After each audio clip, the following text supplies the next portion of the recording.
Good morning, everyone. Welcome once again to the OCA Indoor Road Racing Series live stream. My name is Andrew Paradowski, and I will be your host once again for the 8th and final event here in the series. Just wanted to give a quick shout out before we start to everyone who has joined us. Don't forget to click the like and subscribe button if you want to follow up any more of the stuff that I do in the future. And also thank you to all of the Buy Me a Coffee patrons who were able to donate to the stream, including Bruce Bird, Mike McLennan, Batista Marita, Derek D'Angelo, Chuck Taylor, Rosa Phillip, and anyone else. If I forgot your name, I'll try to get you out later in the show. But without any further ado, let me go and introduce our guest host for the day, one Mr. Steve Fleck. Steve, how's it going today? It is going well, Andrew. Great to be back with you for this final. As you mentioned, race number 8 in the inaugural OCA Indoor Road Racing Series during the COVID-19 pandemic. It's been a pleasure to be with you on this commentary, and we're looking forward to some great action today in some diminished fields. The fields are shrinking down as the weather gets really nice outside. Indeed, it is the solstice weekend with the longest days of the year, so many people opting to ride outdoors today as opposed to racing indoors in Zwift. But we will be bringing you some wonderful commentary of the awesome racing for this final race in the series today. Back to you, Andrew.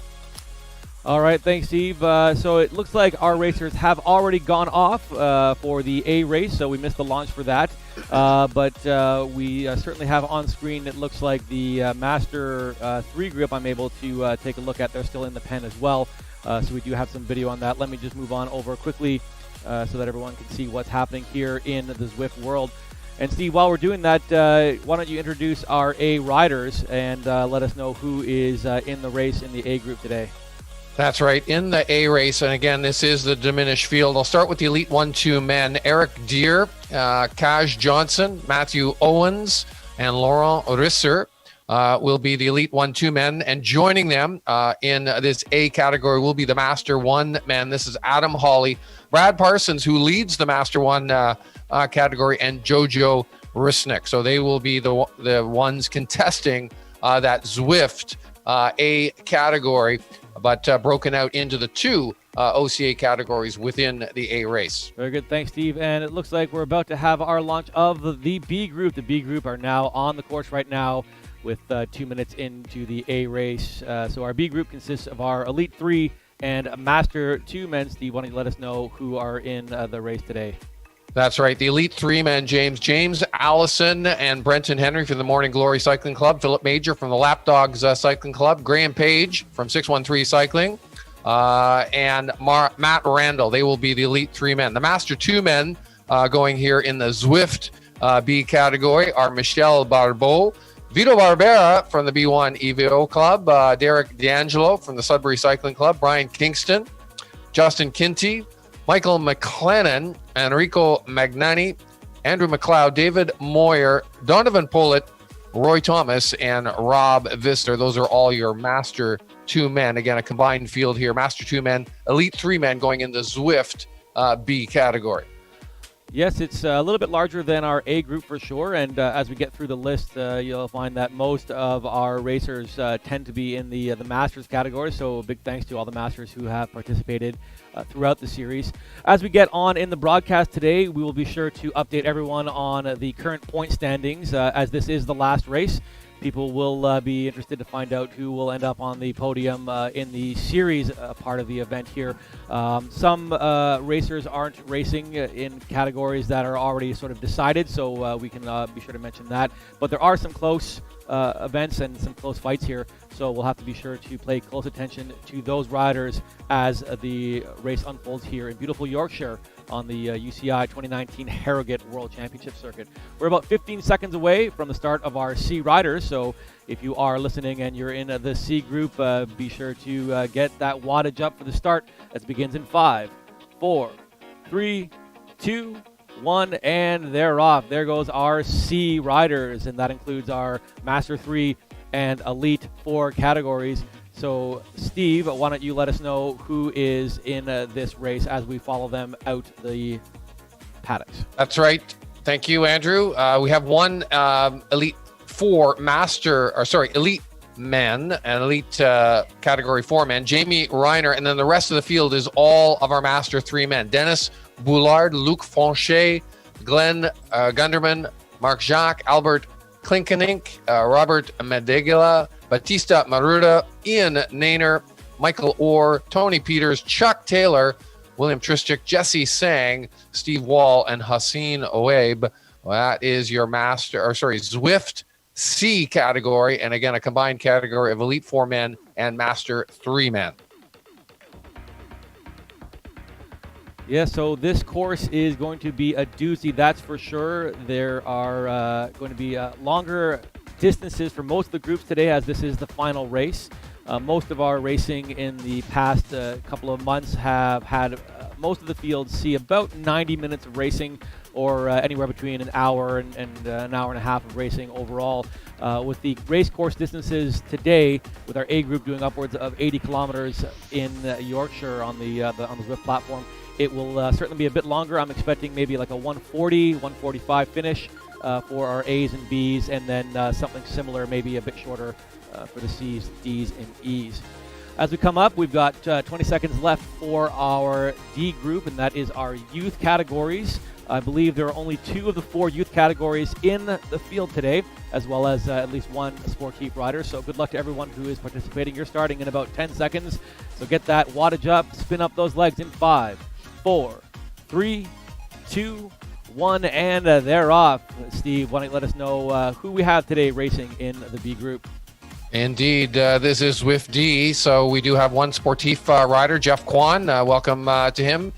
Tegan Guane from the KW Cycling Category, and Lillian Pelosa. They're both our U15 women, and Enrique Martin from OBC in the U17 men's category. So small field, but a lot of talent in this field. We did have much larger D fields with the youth and junior riders in previous races, Andrew, slightly diminished now. But earlier in the series, it was nice to see some bigger youth fields, and we're hoping that improves for possibly next winter with an OCA indoor race series through the winter and a Cycling Canada series that they're talking about through the winter as well. Stay tuned for more information on that.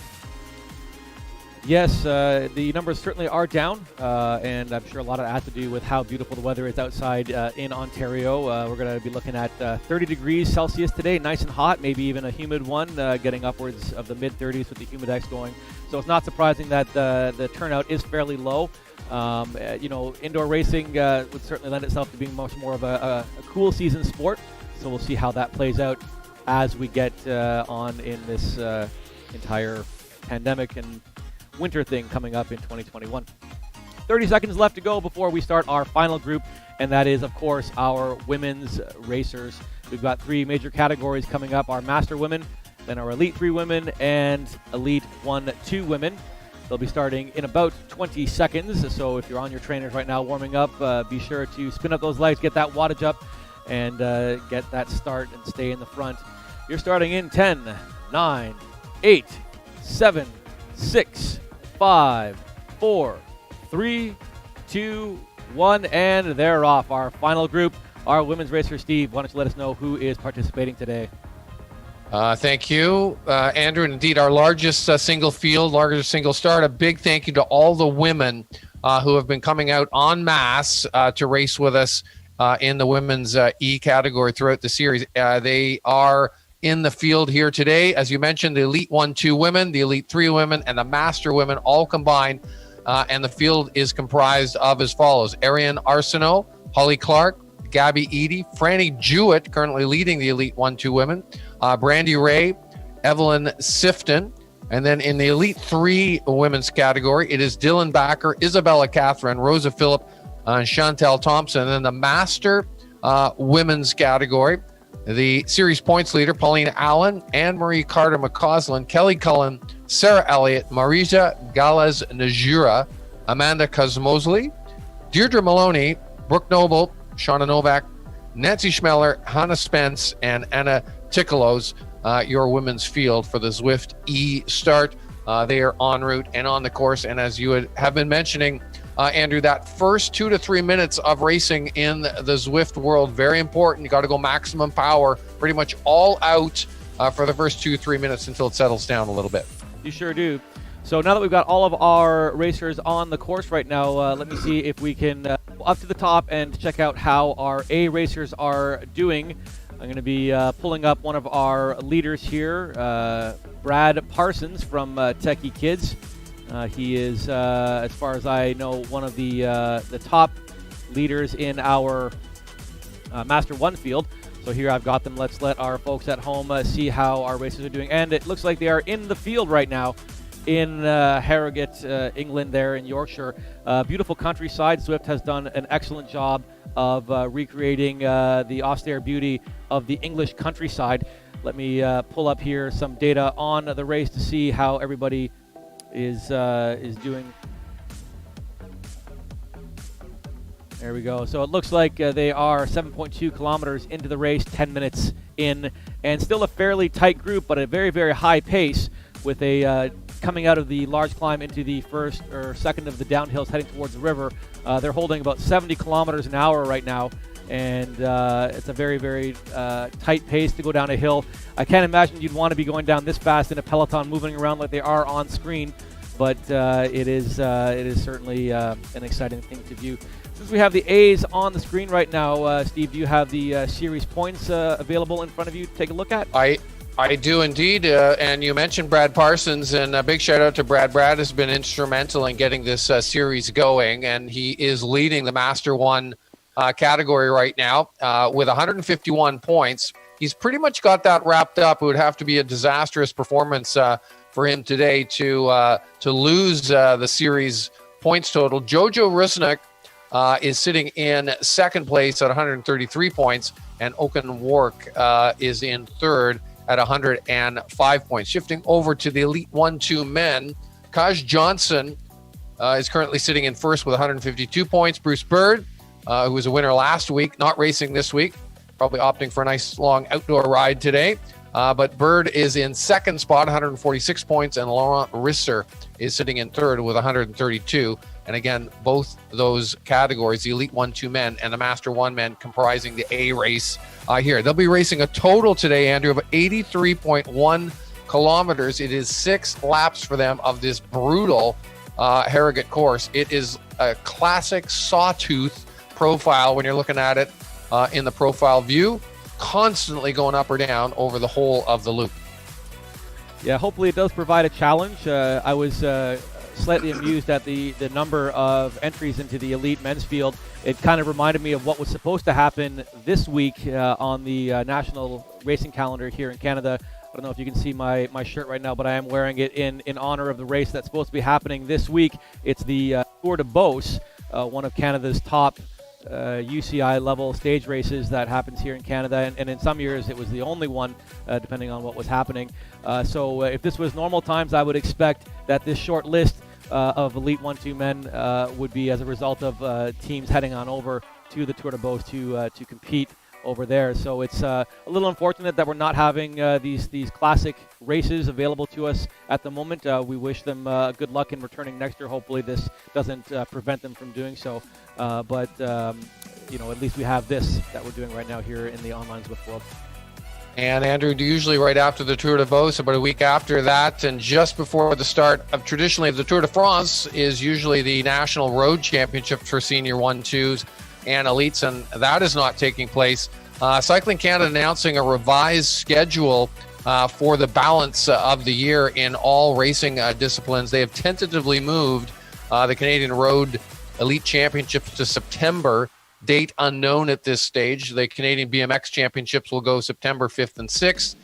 Grand Prix Cycliste du Québec et Montréal, the two big GP races in Quebec City and Montreal, will go September 11th and 13th.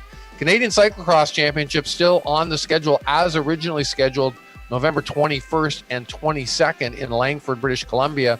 And then the final wrap-up event for the year at the Mattamy National Cycling Center, moved from September. This event traditionally taking place last week in September, will be the Canadian Track Cycling Championships for all categories, Elite, Juniors, U17, Para, and Masters, November 26th to the 30th at the Mattamy National Cycling Centre in Milton, Ontario. The new revised Cycling Canada Elite and National Championship schedule for you.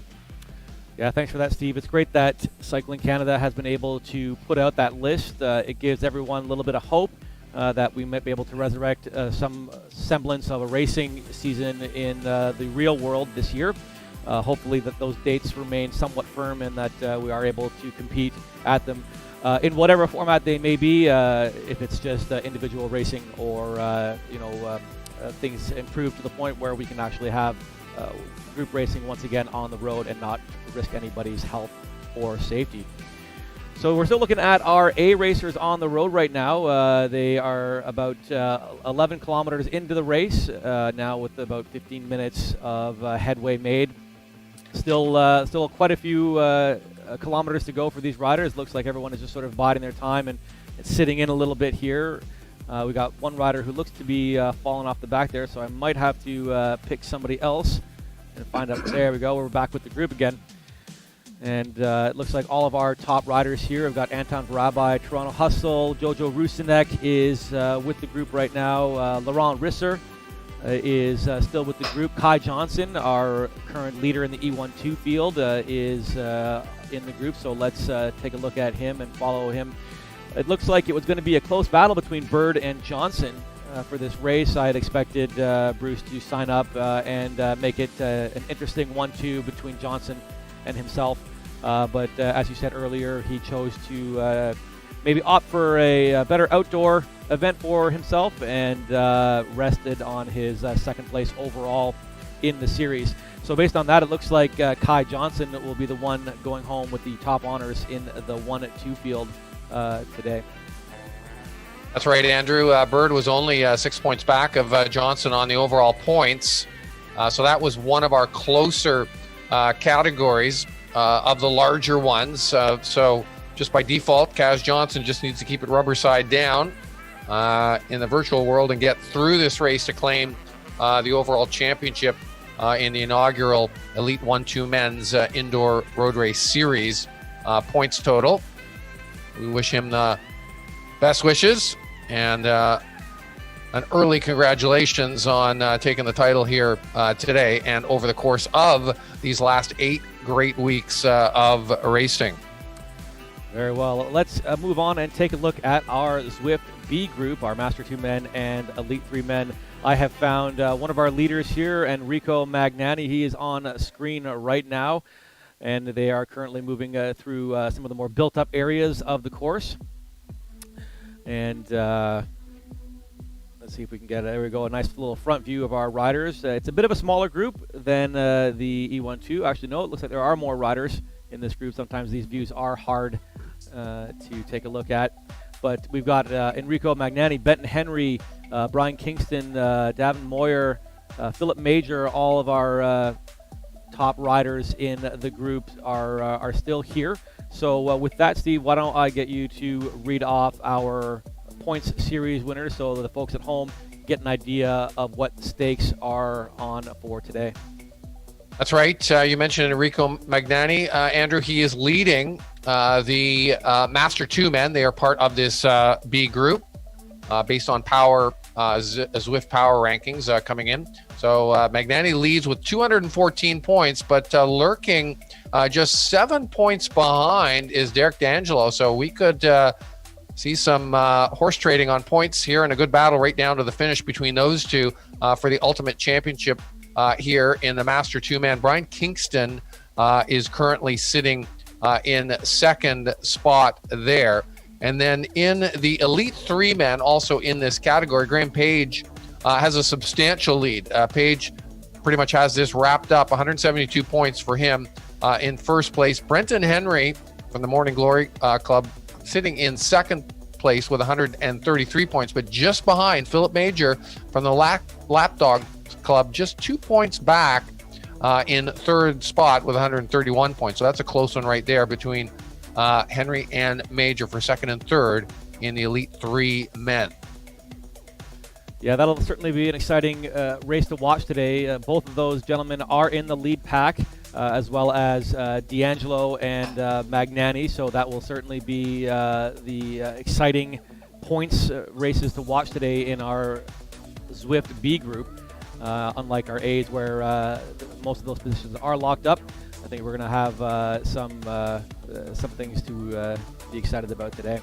So let's transition on over to the race now and see how things are going in the B race.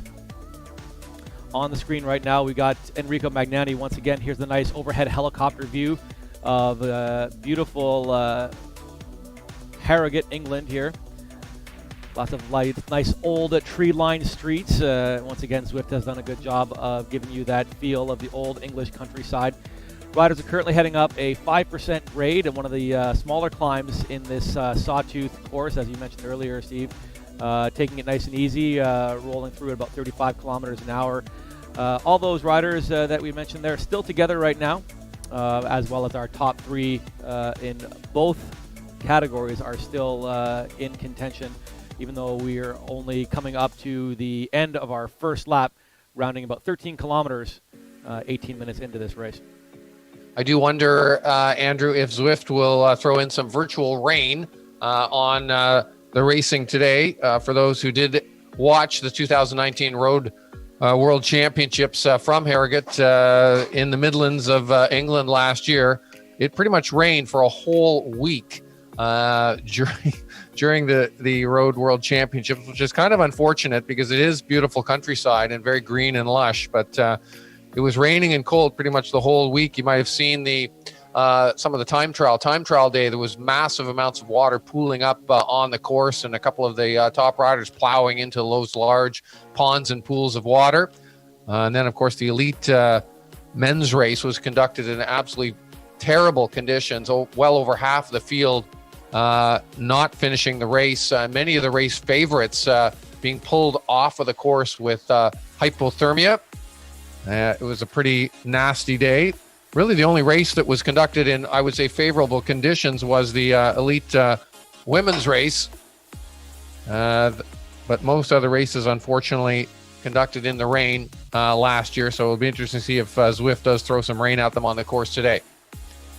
Yeah, that certainly would be an interesting upgrade to the virtual platform. They get pretty intense with some of the physics in here regarding the drafting, for example. I know when they first started off Zwifting that there was only some sort of mild kind of a drafting thing, and it was almost really hard for you to get any help from being behind riders. So they introduced something called the double draft, which really gave you a nice advantage for being behind a rider. Although they still need to tweak that a little bit. From what I've heard from a lot of racers, is that when double draft is on, once you've lost the pack, it's really hard to get on because of that advantage they provide. So, improving on some of these physics would certainly create a more realistic sense for these riders. Looking at the Bs right now on screen, just coming across the finish line there with the World Championship band overhead. So they are now starting lap number 2. But just going back to those physics, having the rain in there, maybe that would change the rolling resistance a little bit. One thing I've heard about rain in the air is that it does oxygenate the air a little bit more when it's raining. So maybe they'll figure a way how to give riders a boost when it's raining, but also the traction is a bit slippery. So if they don't slow down, or if they introduce the steering like you mentioned last time we were on, that would certainly make something really interesting. But I'd be interested to see if Zwift would do something like that. And you know what? Then maybe the old adage would hold true if you're racing in England, much like in the lower mainland BC. If you don't like the weather, just wait 5 minutes. That's right. Sun might come out. Just for reference, Andrew, the Zwift B category, the upper limit for power is 3.99 watts per kilogram. So if you do have FTP power or watts to kilogram power over that amount, you are automatically in the Zwift A category. So the B men, again, the upper limit, 3.99 watts per kilogram, need to be under 4 to race in this category in Zwift Power. That's true. Zwift Power has done a good job of allowing everybody to create some sort of sense of fairness within this group to make sure that you're not quote-unquote sandbagging in the wrong category. Of course, there are some limitations to the algorithm. From what I've heard, depending on the length and difficulty of the race, that can really have a large impact on your status. So, for example, a shorter race, you might have somebody who's able to put out that kind of higher wattage for a 40 or 60-minute period, but then you add a lap or two and we're into the 90-minute races. What would have been a 4.2 watt race for them last week is only a 3.8 watt race for them this week. So, they might unfairly get moved up to the A group, even though they're really only A riders for short style, maybe crit type races. Longer point-to-point, big circuit road races with lots of climbing might not be for them. So there's some work to do for sure in this whole thing. Before we came live today on the broadcast, even you were having a green room conversation about what would happen if this became a bit more involved in the real world, proper series and championships and stuff. What would be required vis-a-vis the testing of equipment, calibration, but even simple things like biometrics. Make sure that you're actually registering correct height, weight. That will certainly become a feature if this does progress into a more competitive style of racing. Well, many people admit it's not perfect, Andrew, in terms of the technology, but hats off to Zwift for creating this virtual world and a wonderful platform for many cyclists and triathletes to race on. The Canadian triathlete Lionel Sanders, just to make it a bit more confusing, Lionel recently tested while he was racing 3 different power meters. I'm not going to name the brands, but 3 different kinds of power meters. One was a hub base, one was a pedal base, and one was a crank arm base. And he was getting between 5 and 10% power variability readings from each of those units. So again, it's not perfect, but I think what we're going to see probably over the next year with Zwift becoming the go-to platform now for elite level racing in triathlon and cycling around the world, much more refinement and focus on making those power meter readings and the integration with the Zwift platform more accurate. And of course, as you had mentioned, we were talking just before we got on screen, weight is a big deal here. I mean, you need to be accurate about the weight. You at the professional level in Zwift racing, riders do have to weigh in physically before the event to confirm that is their weight before they get on the bike and start racing. So all of this needs work. This is really just the first time we've been through this. I'm sure as we go into next year, 2021, we'll see better refinements, more accuracy, and more closer racing. Absolutely, Steve. All right, let's head on over and check out how our C racers are doing. If we jump over to the screen now, I have our points leader in the Master 3 category, Batista Merida from the Sudbury Cycling Club, in our sights right now. It looks like the C group has not been faring as well as our A's and B's when it comes to sticking together. If we take a quick look at the overhead view over here on Zwift, there aren't too many riders here together in the lead group of C's. I would say maybe 5 or 6 riders are still together, and only Merida from the Ontario group, the closest Ontario rider, is a little bit down, Dr. William Trishuk, also with a small group of riders. I believe Chuck Taylor, one of our coffee sponsors. Once again, thanks, Chuck, for that. He is riding with Dr. T there, and they have another small group, and it looks like they're at least 30 seconds behind our lead group. So there had been some separation happening off screen. We didn't see that happening, presumably in some of the hills. And it was funny, I was having a pre-race conversation with William about this race and the length, and he had mentioned to me that he felt like by at least a lap into it that he would be off the back of the main group riding alone. Looks like his prediction is only partially true. He isn't in the front group, but he's not doing too badly himself. He's got a few riding companions here, not by himself, and only 30 seconds off the main group, so it looks like it's not as dire as he predicted. Well, Trishuk is doing well in the points. He's currently sitting in third, Andrew. Dr. T is 189 points for him.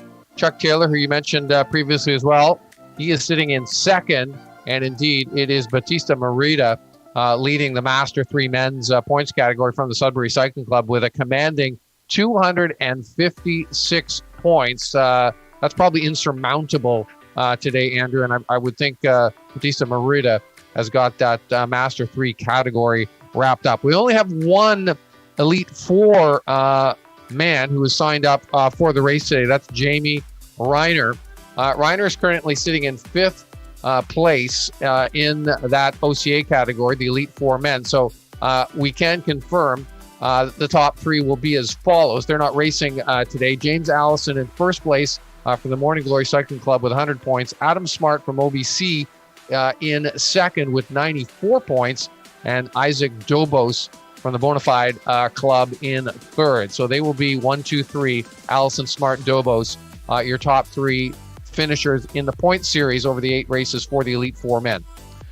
Yeah, and also it's kind of a misleading set of numbers here because, as we know in previous weeks, both Allison and Dobos were upgraded to Elite 3, so they still get to hold on to their points from the race and indeed be the top three or first and third in that category. But with them not competing anymore, you could say that there's a virtual top three currently of Adam Smart, Jamie Reiner, and Conan Shing being the remaining riders in Elite Four. So good on you to those three and everybody else who also participated in the race. Everyone did really well, and you should be proud of your accomplishments there. Just one more thing to talk about with Batista Merida. He's, again, one of our top Master 3 riders. A blow-away performance in the past little while. Sometimes, people might be like, well, why hasn't he been upgraded? Well, we don't upgrade Master Ds out of Master 3. For those of you who don't know what Master D is, it's an age grouping category that starts at 65 years of age. I won't give away how old he is, but he is a phenomenal rider in the Master D category. So good on you, Batista, for doing so well and showing everybody that you can still ride and race even into the later years. So congratulations for that. So upper limit, just a final note for the C's. Andrew, before we move on, the upper power limit for them is 3.19 watts per kilogram, just to give it a point of reference. So that's the upper limit for Zwift C power rankings for the C category, 3.19 watts per kilogram.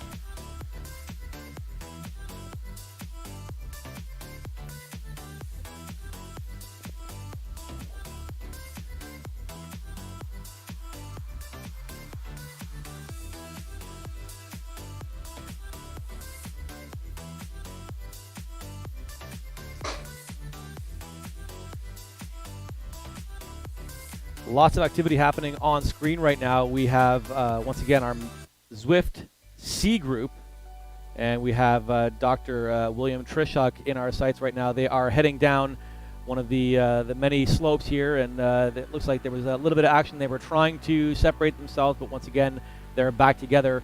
And it looks like they have lost a bunch of time on our lead group. It's about a minute now to our lead group. Let's just zoom up and follow them right now. They are currently sitting at 17.4 kilometers, so they're well into their second lap. And you can see if we go back to the other group, there's about a 400-meter gap now between our lead and follow groups in the C race, with about a minute of distance. So, as we talked about in previous races, that minute is sort of that magic number it's hard to come back from once you're at a certain distance left remaining in the race. So we'll see how this sort of plays itself out. It is a large loop, so it's less likely that riders will be able to meet up with other groups and continue with them, much like we saw in other shorter courses in this series, or when we had a few of those unfortunate situations where the races all started together and some riders who were able to hang on in the beginning with some of the other riders. That's a good point, Andrew. We did have some intermingling of fields over some of the courses that we've raced on over the course of the series. Potentially unlikely today with this longer loop, longer race format. So that's a good sign that the racers will be able to race one-on-one in their categories. It must be game on in the front of that Master C race, because I saw some power-ups being utilized there. That's usually a sign that they're kind of getting close to full gas. Riders at the back trying to hang on desperately, using the various power-ups at their disposal to try and stay in the game, if you will. And that is the cool sort of gamification component of racing in the Zwift virtual world is utilization of those power-ups, and you need to have some experience on when to use them. Know your strengths and weaknesses. Know the course. Know where you are in the course relative to your competition, and then make the best use of those power-ups that are at your disposal. Absolutely, Steve. Before we head off to our D category, I just want to give a quick shout out to everybody who is currently watching on the live stream. We had a couple of comments come on the live chat there. Hello, Rob Visser. How's it going today? Thanks for tuning in. For those of you who have been watching this channel for the last couple of weeks, know that Rob Visser was one of the other guest commentators on the course on that day, Steve, when you weren't available to come on. So once again, Rob, thanks for that. We have Gabriella Durazo giving a big shout out to Laurent Risser. She says, "Go, allez, allez." And finally, we also have Frida Lona saying, "Woohoo, go Batemans, go Laurent." So Laurent has a bit of a fan base here on our live stream. If anybody else is watching, be sure to comment there at the bottom of the chat window, and we'll see if we can give you a shout out. And if you are online and you feel like heading over to buymeacoffee.com/ARC events, ARCEVENTS, and donating a coffee to the live stream to say thanks for all of what we've done here over the past little weeks. We definitely won't stop you from doing that. But we do like hearing from you on the chat window. And unfortunately, one of our riders who does like hearing from us and hearing his name on the race is not competing in the D group today, Lucas Gertz. Always loved hearing his name on the live stream here, but unfortunately, he did not sign up for the last race of the day. But I did find one of our other racers on the Zwift platform here. So why don't we head on over and check out what's happening right now with Lilian Pelosa. There we go. Lilian's on screen right now. Unfortunately, she's riding alone, but as you mentioned earlier, Steve, there weren't too many riders in the D group, so that is to be expected. But there is an interesting rivalry going on right now. At least two riders are competing for series points in the D group. So, Steve, why don't I let you take on announcing where they are standing at the moment? Yeah, this is the D category comprised of our Sportif group. We do have Jeff Kwan taking part in the Sportif category, Andrew. He is currently sitting in third place, Kwan is, so that should... well, he might, depending on how he does, he might actually, he's the only rider, so he's going to get total points for the win here today. He might leapfrog up ahead of Bill Clark, who's in second, and Jared Rowerda, who is in first place in that Sportif category. The point spread, 64 points for Rowerda, 44 for Clark, and Kwan in third with 39. In the under 17 men, Henrique Martin, who has been a winner a number of times on the circuit this year, he is currently sitting in first spot. He is the only U17 man entered today, so that should wrap up and secure him the win. And it was close in this category, Andrew. It was only 1 point separating Martin and Joshua Cooper from Attack Racing in second spot, 55 points to 54 points. Lucas Norman from Hardwood Next Wave in third spot with 21 points. Shifting over to the under 17 women, none of them entered today, so that means Abby Rankle from Woodstock Racing will take the points category. In the under 15 men, you mentioned Lucas Gates. He's not racing here today, but he will wrap up the series win with 84 points. Antoine Bergeron from NCCH will finish in second, 69 points. And Sagan Gates will be in third with 61 points. And then to the final two U15 women who are racing with us today. This is a close battle between Lilian Pelosa and Tegan Gaughan. Pelosa in first, 58 points. Gaughan in second with 40. And Alex Fangate, not racing today, sits in third with 16 points. But it could be a decider between Pelosa and Gaughan today on who takes the win in the under 15 women category.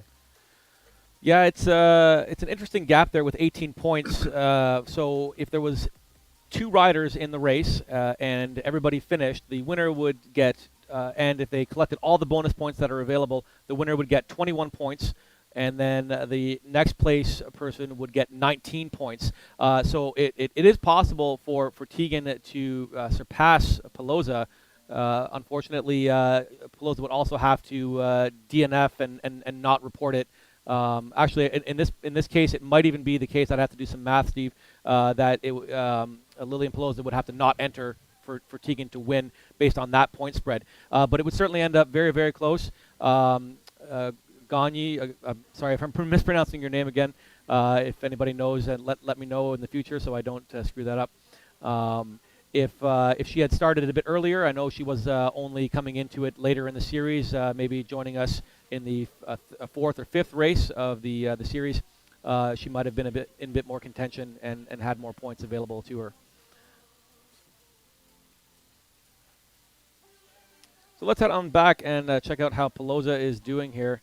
Once again, she is alone on the course, completed about 21.4 kilometers, which means she's nearing the end of her second lap, and our D group riders are doing 3 laps. Correct me if I'm wrong, Steve, there. So next time she hits the line there, she'll be getting the bell with 1 to go. That's right, 3 laps for the D riders. So they are into the final lap, a total distance of 41.6 kilometers for them. I've also got Tegan Gagne. Let's see if we can pull her up on this. No, once again, my tablet is not working the way it is supposed to. We're still looking at Pelosa on screen. I'll see if I can jump down a little bit and see if I can find her.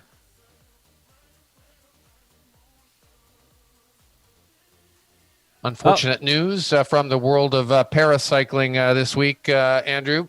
Alex Zanardi, one of the top paracyclists in the world, was hit by a truck in some form of competition that he was in on the open roads this week. And he's in pretty rough shape, but they are expecting him to recover. So we send prayers and thoughts to Alex Zanardi for a speedy recovery from that nasty accident. He's been distinguished himself in paracycling on the road and the track, as well as in triathlon. The top finishes at the Ironman World Championships in the para category. Yeah, absolutely. It was devastating to hear, and we certainly do hope for a speedy recovery and that he can be back on the bike as soon as possible. On screen right now, we've got Jeff Kwan. I managed to find in the group. He's got himself a nice little triad to ride with. Jeff being our only beginner Sportif rider, and with, I believe, 19 points available to him for finishing the race. As you said earlier, that will certainly put him up into podium position. Looking at the riders nearby, it looks like Tegan Gagne is very close as well. She looks like she's riding with our master and 2 women. She's still a little bit behind from Pelosa, but at least she has a little bit of help. So on screen right now, Tegan Gagne. And I'm also looking to see if I can find Enrique Martins, see where he is in the race. Once again, you mentioned he was the only U17 men entered into the race, so this is just a race for more points. Even though he was only 1 point ahead, this will certainly solidify his win. And nope, it's not allowing me to head on over to him from the app. So then why don't we take that opportunity to, since we are with our lead women in the E12 group, to head on over and talk about our Zwift E category. Yes, our E category, Andrew. This is all of the women. And we'll start in with the master women. First, leading on points, Paulina Allen, 189 points. Allen has distinguished herself throughout the series, doing particularly well on these tough, hilly courses like we're racing today. So I'm expecting another strong performance for her. Shauna Novak, currently sits in second spot, but I don't think Novak taking the starting line today. So that should wrap it up for Alan for the overall win. And then Hannah Spence sitting in third spot with 155 points. So 189, 172, 155, the point spread between Alan, Novak, and Spence, 1, 2, 3 in the Master women. In the Elite 3 women, Gabby Eady from Highgate Racing currently leads 139 points. Dylan Backer from Attack Racing in second spot, 127 points. And they've gapped themselves ahead of Isabella Catherine from KW Cycling, who sits in third with 105 points. And then the Elite 1-2 women, Franny Jewett, strong lead for Jewett, 131 points for her atop the standings. Ariane Arsenault, who is racing today, in second with 105, and then Gabby Eady in third spot with 93. Although I think there was a category change there, correct, Andrew? On that, Eady moved up to the 1-2 category from the senior 3 women. So actually the top 3 going back to the Elite 3 women would be Dylan Bacher in first, Isabella Catherine, and Chantel Thompson in third spot. Yeah, that's correct, Steve. Gabby Eady did move up and brought quite a few points with her to finish in the top 3 of the E1-2 women's field. So good on her. One quick note: I took a look, and I do believe Novak was able to actually make the start today. I did see her pop up, and I have found her on the course. So it might have been a small little screen malfunction there. But let's take a look on over to the course at the moment and check it out. We've got our top 3 in our Masters field riding together right now. We got the overhead view on course, and we are looking at our Master points leaders. That's Paulina Allen from Highgate Racing, and in her group she does have Shauna Novak with her, and Sky Pellerin, one of our E1-2 riders. So it looks like Sky's doing really, really well in that group. To be up there with our leading Master women, because they are a force to be reckoned with. Both Novak and Allen have done really well in the series, so it was a good move on Pellerin's part to stay with those riders and put some distance on the closest competition. So my apologies, Shauna Novak indeed taking to the start line today. So that is one battle to watch between Novak and Allen. 189, Allen's point total atop the standings, and Novak in second overall in the points, 172. So not too far behind. Allen will need to race smartly here today. Really just needs to keep Novak in her sights and not let her get too far away. And again, Hannah Spence in third, a bit further back at 155 points. So let's see if we can try to figure out what kind of distance that our Master women and Pellerin have on their close competition. So down here, it's about 40 seconds. And just while you're doing that, Andrew, I'll remind viewers that the women, they'll be racing a total of 55.5 kilometers or 4 laps of the Harrogate course.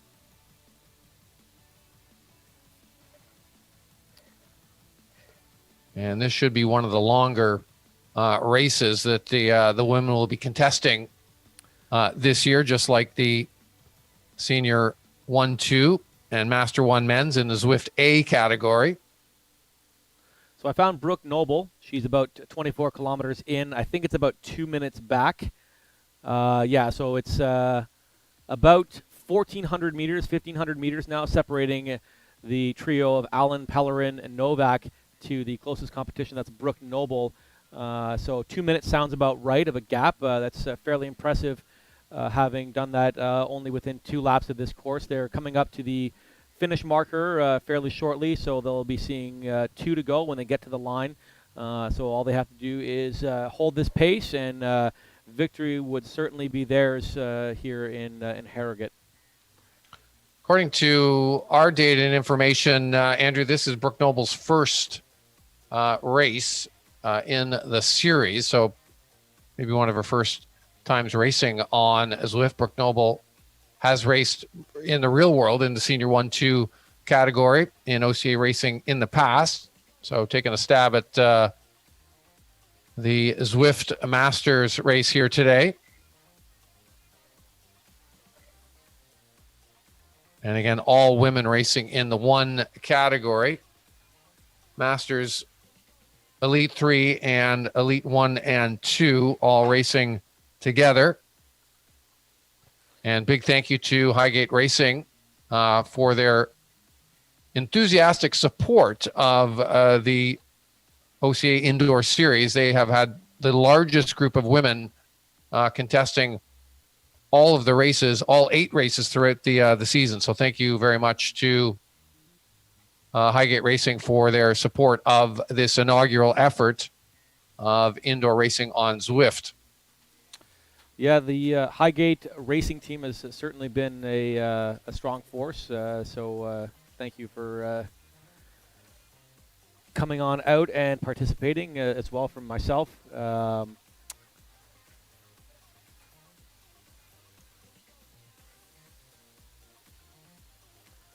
Yes, I was just trying to take a look at some of the points here, and you are right. It looks like Brooke Noble is racing for the first time, or at least starting for the first time at this race. So thanks for coming on out and showing us how it is done on the course. For you to do it better late than never, I always say.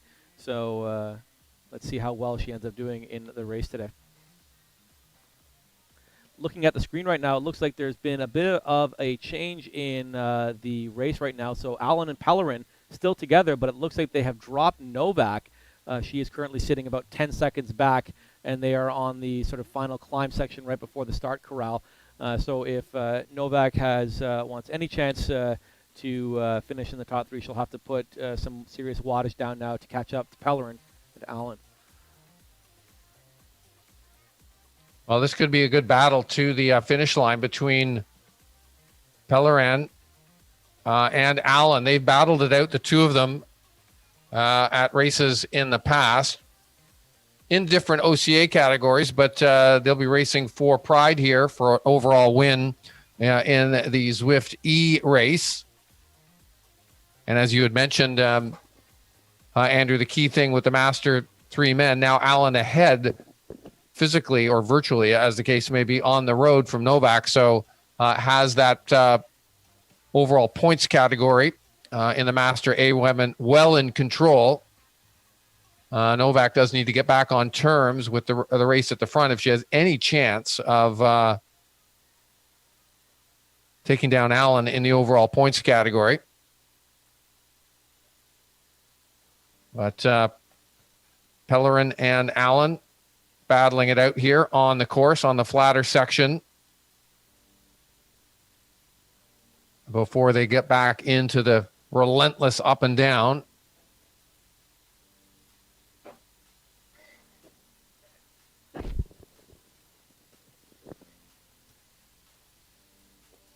Good work between these two, Pellerin and Allen, swapping the lead back and forth, just as you would see if you were watching two riders away on a breakaway in a real race. They know that working together with the drafting effect that they have following behind is helpful in terms of the effort and moving along as a duo faster than they would solo. So some things in the Zwift virtual world, similar to what you would see in real road racing on the open roads. That's for sure. Yeah. And it looks like our two breakaway riders are sitting up just a little bit now. We're doing about 28 kilometers an hour. It's always amusing how the avatars will change their position on the bike depending on how fast they are going. And it looks like now there's nobody in between Novak and Allen, but Novak still has 13-second gap to make up if she wants to join back up with our lead trio. Let's see if I can pop down a little bit and find out where the rest of our Zwift E group are. So it looks like Brooke Noble is currently sitting at 3rd place still with our Master women. She's riding with another rider. Doesn't look like to be with any of the other E's. Looks like we have Amanda Cosmerly from the Sudbury Cycling Club. She is sitting at 4th overall, about 10 seconds back from Noble, and I think Cosmerly is another new name on our list as well. So thanks for joining us today. Great to see all of the sort of further flung clubs joining our racing, just proving the point that this kind of event and the style of racing would certainly open up a lot of avenues for racers in the sort of outside of the GTA zone racing area to participate and feel like part of the Ontario racing scene. Cosmerly riding with a few other riders, but alone when it comes to other racers. So it looks like this race has really blown up when it comes to our women's groups. I've found Gabby Eady now, our third place in the E1-2 group. And I think she's our second placed E1-2 on the course right now, with Pellerin, of course, up with Allen. And Edie is riding with Brandy Ray. They are together, and they're about 27.4 kilometers right now, so several minutes behind Allen and Pellerin. So it looks like they'll have a lot to make up if they want to move up to there. Just about a minute and change back, we've got Deirdre Maloney from Highgate Racing, and this looks like to be our largest women's peloton at the moment. So Maloney, Jewett, Spence, Baker, and I think that is it from our women's group that are together. So this looking like on screen right now, the main peloton for the women, with at least 3, if not 4, breakaway groups up front for them to chase down. Well, again, looking at the points series for the women, Franny Jewett in the Elite 1-2 pretty much got that wrapped up, Andrew. 131 points for Jewett. Ariane Arsenault from Dynamiques de Concours à Quebec is la deuxième, sitting in second spot right now, 104 points. Gabby Eady, who we mentioned, has been upgraded to the Elite 1-2 women. She is currently sitting in third spot. So Jewett really just needs to keep rubber side down, or virtual rubber side down, and get to the finish line to take the overall win here in the Elite 1-2 women, and maybe just keep Ariane Arsenault in her sights throughout the course, not really needing to do anything too dramatic today to take the overall win for that Elite 1-2 women. And with the upgrade, as we mentioned previously, of Gabby Eady from the Elite 3 to the Senior 1-2, Dylan Backer will take over the lead in the Elite 3 women. Isabella Catherine, as I mentioned previously, in third, and then Chantel Thompson currently sitting in, Catherine in second, Thompson now in third. That's a close battle there between Catherine and Thompson. They're only separated by 2 points, 105 to 103 respectively. So they'll be keeping a sharp eye on one another today. Absolutely. Moving on back to our A riders, I've got the lead group in our sights right now. Let's check out what's happening in the world of Master 1 E1-2 racing here in Zwift. I've currently got on screen Brad Parsons, our leader in the Master 1 field, and it looks like our group has thinned out a bunch right now, and everybody is not riding together anymore. They're coming up to the start-finish line right now after having completed 3 laps of this circuit. Now they're sitting 41.7 kilometers into the race. A little bit of a lead out, and almost 14 kilometers per lap. Now they're coming up to the 42K mark as they come underneath the beautiful UCI banner here, and are certainly thinning out their herd. At the moment in the lead group, we have Brad Parsons, of course, and as well Kai Johnson, our lead E1-2. But it looks like that is it. They have successfully extracted themselves from their competition. And it looks like even the closest rider is Anton Varabai from Toronto Hustle, sitting 2.75. So that's 2 minutes, 45 seconds back from Parsons and Johnson. So they have a commanding lead now. Now going halfway into this race, they'll have to do 84 kilometers. So they still have quite a bit of distance to cover. But in a race like this on Zwift World, if there isn't a huge field to ride with, this could be sort of your winning position right now. So we'll have to see how this plays out. Interesting, this lead field in the A group, Andrew. A big percentage of the riders in this lead group opting for the Zwift Tron bikes, rumored to be the fastest of the bikes available. But you do have to earn those Tron bikes with some high performance workouts, training, and racing performance to get on the Tron bike. But I'm noticing the number of our top riders opting for that Tron bike. You mentioned Anton Verbe. Off the back, Verbe, strong rider, former OCA Road Race Series O Cup champion from years past.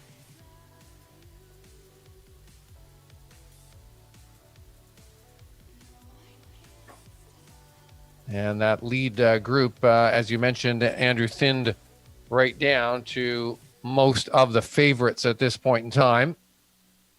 83 kilometers, 83.1 to be precise. They're full-on race distance. And as you had mentioned, they just came through on the lap to complete lap 3. So they have 2 laps to go now for our A group riders.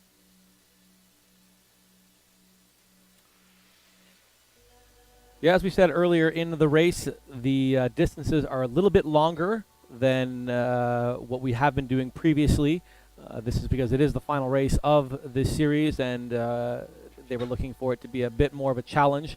So only being a few kilometers out of starting their third and final lap and just hitting the hour mark now a few seconds ago, it just goes to show you that we're even going to be a bit longer than we expected. I know at the beginning of the broadcast I had mentioned we were hoping for a 140, 145 finish for our A's and B's. Based on the sort of expected speed and abilities. But it looks like we're going to be a lot closer to the 2-hour mark. So apologies to all the families who are expecting their,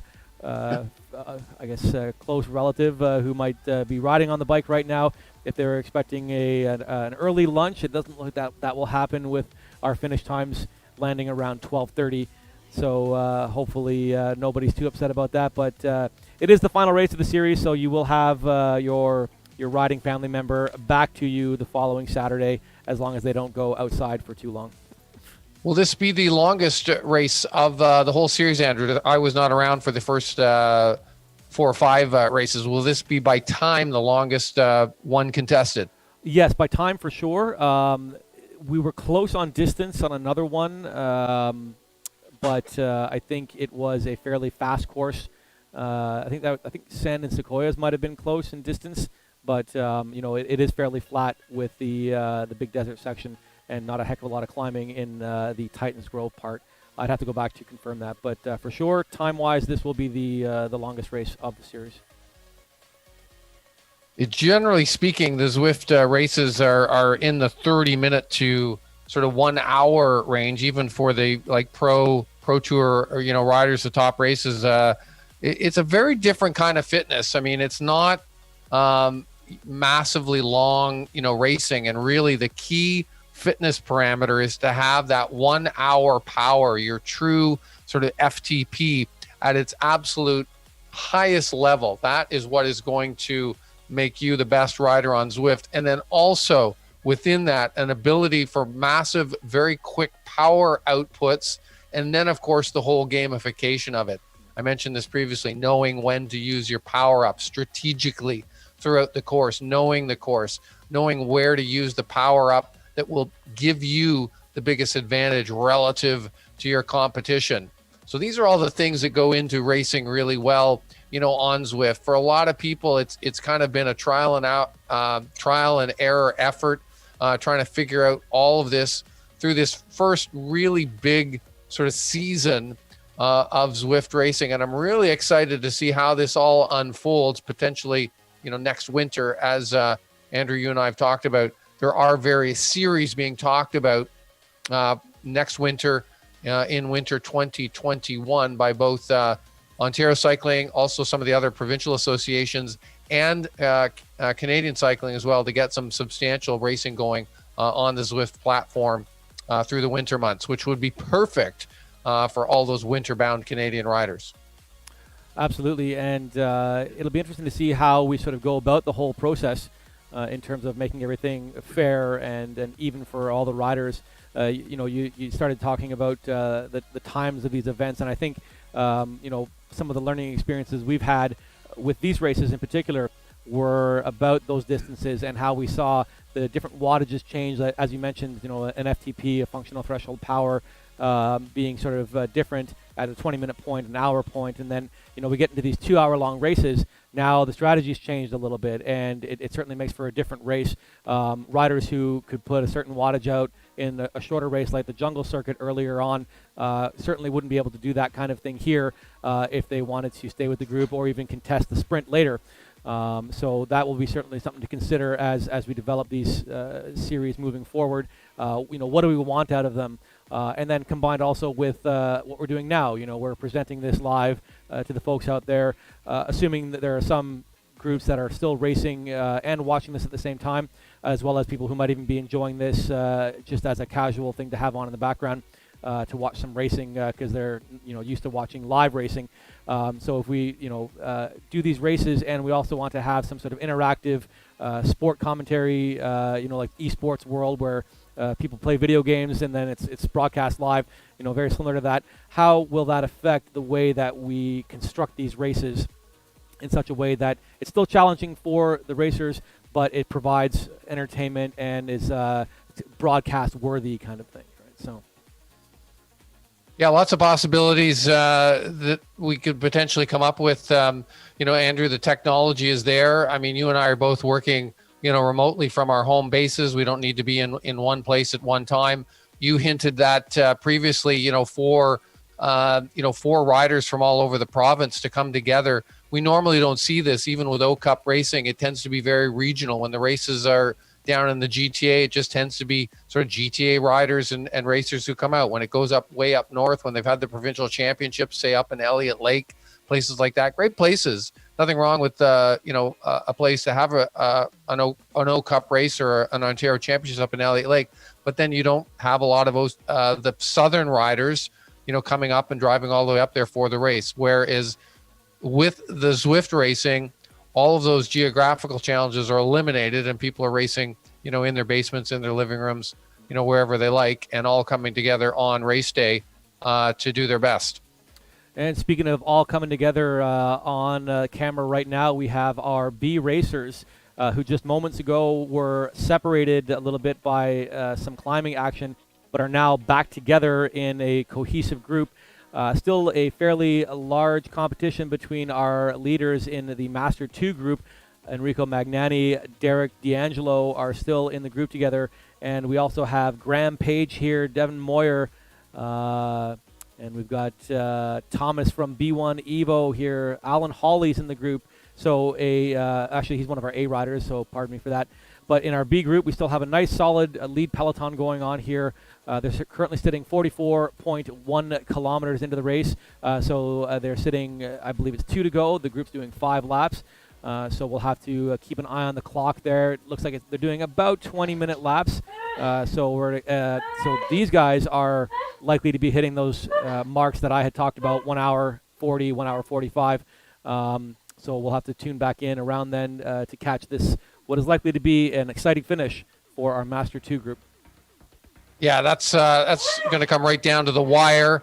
Magnani and D'Angelo probably keeping a close eye on one another. As mentioned previously, they are first and second in the points category, 214 to 207. Brian Kingston sitting in third at 185. And then you mentioned Graham Page, Andrew.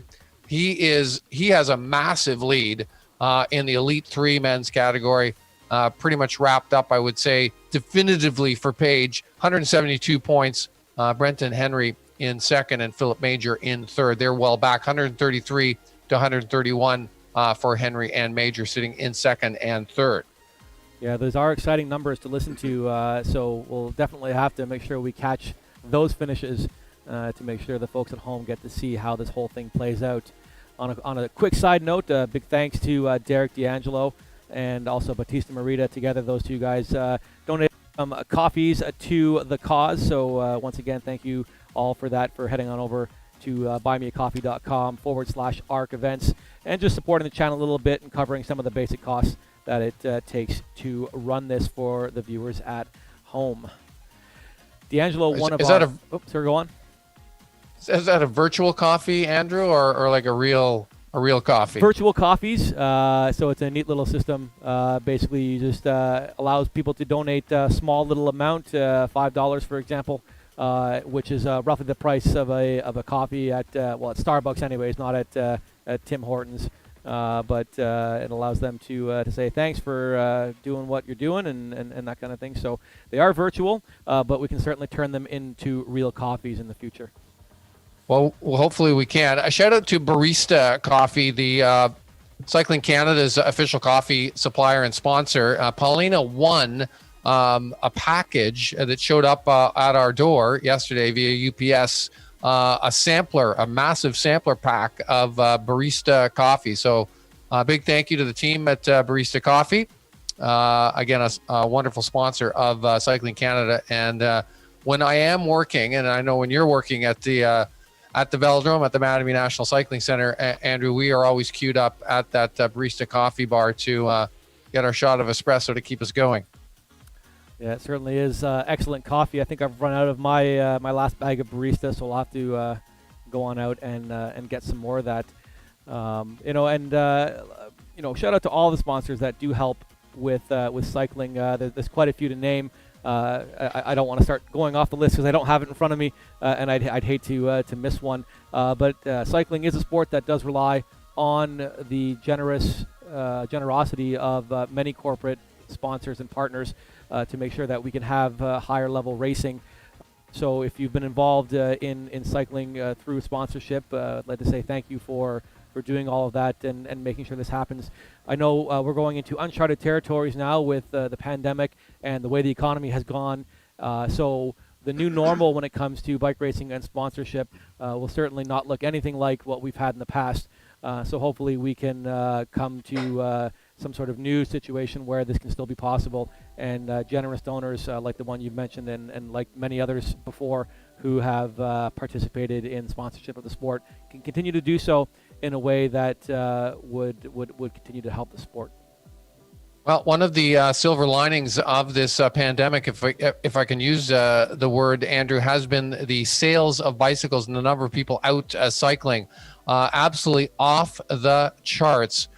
Statistics came out just last week that bike sales across North America were up over 75% in the last quarter. So that's pretty impressive. And I know in the city of Toronto, for example, right now, you can't buy a bike for less than $1,000. They are completely sold out across the whole of the GTA until bike brands, bike shops get restock in, probably not towards the end of the summer. So big news. This pandemic has led to a massive increase in the number of people buying bikes, the number of people out cycling. I know we were out for a walk in our neighborhood last week here in Aurora, and I was astounded at the number of people I saw out just riding around casually around the neighborhood. So that's some great news. Yes, bikes have certainly become the new toilet paper of the pandemic, if you'll if you'll pardon the joke there. For many of you who weren't hiding under a rock a couple of months ago, you would know, of course, that toilet paper was a hot commodity item at the start of the pandemic. Everybody wanted to make sure that they had enough in case things got shut down much more than they did. Of course, we did have some emergency restrictions, and everybody was asked to stay home and whatnot. But it turned out it was a little bit of a panic buy as they did start appearing in the stores later. I hope that that's the same thing will happen with bicycles. I know manufacturers rely on certain patterns and lead times to make sure that their bikes are stocked in the stores. So with a run on bicycles and not having them available for everyone to buy because everyone's going out and buy them, hopefully everybody who wants a bike in the near future will be able to get one. Big things for cycling in the future. You know, you talk about silver linings. I think there are even other things that are maybe not even seen quite yet, and they're a factor in the way that sort of cycling has changed.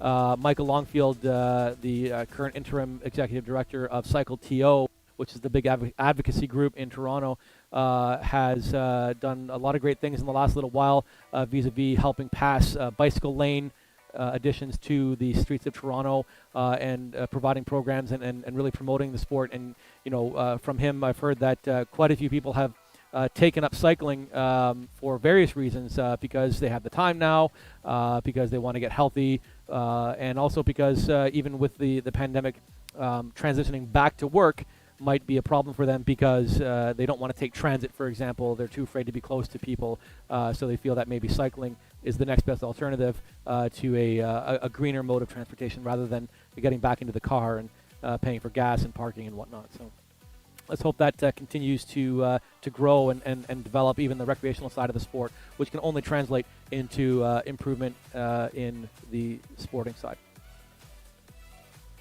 Yeah, so many great things going on. And, of course, a return to racing, hopefully, fingers crossed, both in Canada and further abroad. The UCI has bolted together a pretty ambitious season for the back half of the year, really through the fall, putting together almost a full UCI Pro Tour race for men and women starting in mid-August and running through November.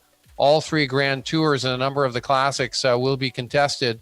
The Tour de France starting up towards the end of August and stretching through to the end of September. Then the Giro, and then the Vuelta, and sprinkled throughout a number of the major classics, including the famous cobbled ones in Belgium. And I will be involved, sort of bit of self-promotion here. I will be involved with the Flow Sports, Flow Bikes live streaming coverage of the Tour de France starting tentatively in late August. You'll be able to watch that. The Canadian Flow Sports subscribers will get to see myself and Audrey Lemieux doing the live stream commentary for the Tour de France. Again, tentatively set to start in late August. That's great, Steve. Flow Bikes is certainly a very slick outfit, and I expect great things. Certainly going to be a lot smoother and slicker than what we've had here on offer in my amateur studio setup in the basement. Speaking of getting back to racing, on screen right now we have our C Group leader in the Master 3 category. Of course, that's Batista Merida. He is riding with a few other C riders as well. None of them are from the Ontario group, but he's doing really well, sitting 46 kilometers into the race. So currently on his final lap, the C rider is doing 4 laps overall, looking at about 10 more K to go. I don't have the list on here. C's are doing 55.5 kilometers, so less than 10 kilometers to go for Merida, and there's at least a minute on his closest competitor, if not more. It's hard to see with the heads-up display that we have here, but I think Merida will be going home with the goal today, as long as he can hold on for the next 9 or so kilometers. Yeah, another win for Merida, and that will mean securing the overall category Master 3 men's win. So 256 points is what he has coming in here. Chuck Taylor also racing today, a ways back in second spot. Taylor currently sitting in second, 204 points, and William Trischik, Dr. T, in third with 189. All 3 of them, Merida, Taylor, and Trischik, racing here today with us in this C category race, but contesting the OCA Master 3 level category for the points overall. Yeah, nice little tight group of riders here with Merida. They're working well together as the nighttime sky moves over Harrogate, England here. It's an interesting feature of Zwift. I've always found this sort of day-night concept. When I first started looking at Zwift, I thought it kind of would match where you were in the world. So what you saw overhead would be either linked to the current time of where you were racing, because they can sort of tell based on your IP address roughly where you are in the world, or possibly the current time in the virtual world of where you're riding, whether it's England or New York or even the fictional Watopia, I believe, has a a sister geographic location in the world, one of the Pacific Islands, or something. You always see that in people's posts online when they try to map it to a real world. But no, it turns out that it just sort of rotates. I've never timed it, but it feels like every 20 minutes it goes through a full day cycle. So we're seeing day and night here quite often on the. If anybody at home is watching right now and they know exactly what the timing is on that, be sure to put it in the chat window, or just say hello in the chat window anyways. We still have a little under an hour of live broadcast here, so it'll be fun to know who's at home watching and can help out with the discussion. Yeah, you can see the twinkling of the rear flashing red lights on the bikes, Andrew, as they go along. It is dark. It was foggy, though. It was in keeping with the rain and fog of the Midlands of the UK or England. But now, indeed, it is nighttime as we watch this Zwift C category race start to wind things down, heading towards their finish. As you had said, Andrew, now less than 10 kilometers to go of 55 kilometers in total racing for them. So they are on the last lap and working their way towards the finish line.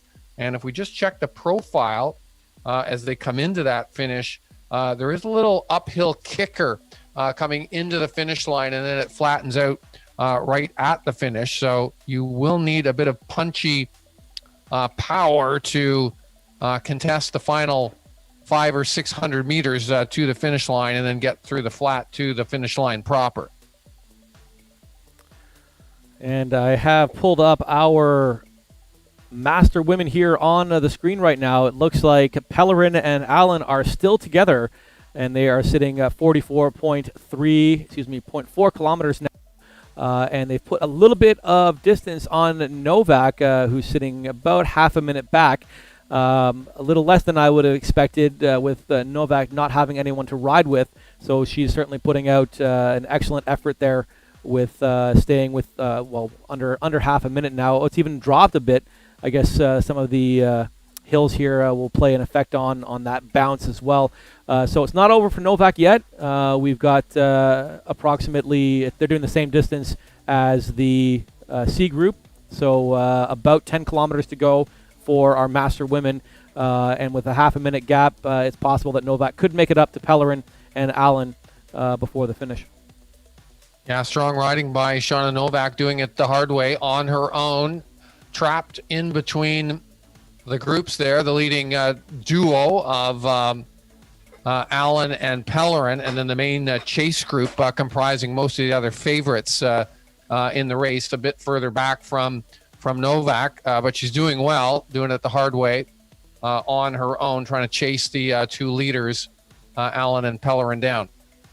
As I was running through the list of riders looking for our lead master women, I noticed that I was passing by quite a few of the other elite women as they were sort of competing their race. So it looks like Allen and Pellerin have put quite a gap on many of their riders that they started with, potentially passing them before they finish the race.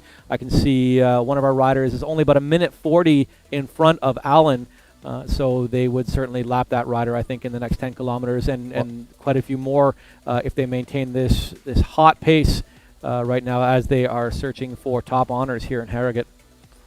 Well, both of these riders we've seen, Andrew, in previous races, Pellerin and Allen, are very strong climbers, and they have done well when the road is tilted up in the past, and this particular circuit in Harrogate again has that classic sawtooth pattern where you're just going constantly up and down over the whole of the lap. So no surprise that these two strong climbers have separated themselves from the rest of the field with so much climbing and relentless climbing over the course of each of the laps here in Harrogate.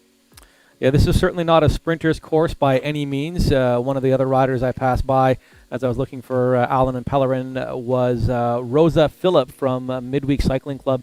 Rosa is one of the top master riders in the track world, which is unfortunately not operating, of course, now, as we know, as many other racing is. And she is a sprinter on the track. and having to climb these hills is certainly not easy thing for sprinters to do. But I'm sure she'll work hard, very hard.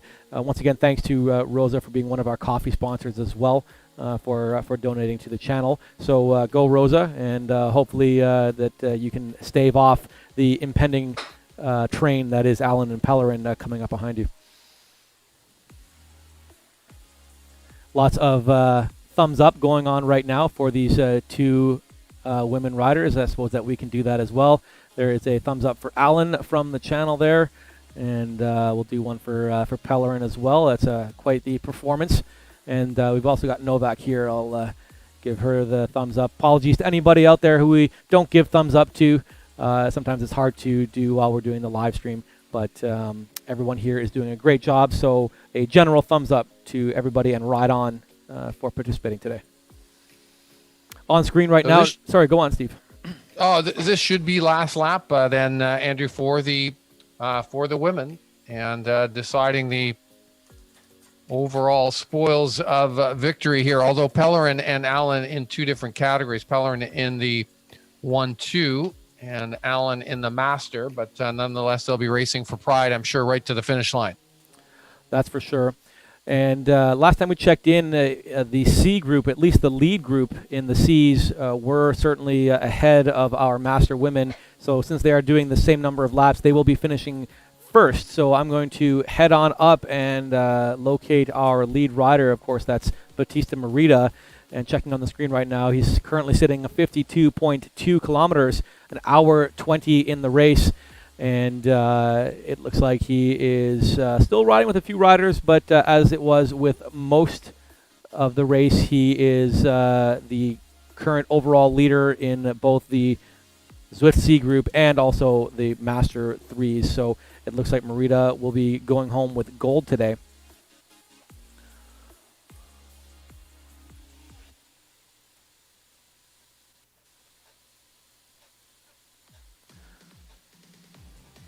Merida are now in the beautiful English townhome section of the course. A lot of nice little cottages and larger homes as well, built in that distinctive English countryside style. We'll see. We'll watch Merida come in, and then we'll head on over and look at our Master and Elite women's finish. It's also likely now that the D group riders have already finished. So if you are finished, congratulations on completing the course. It'd be tough for us to go and check in on the Pelosa-Gani duo battle right now, but hopefully that worked out for both ladies on course.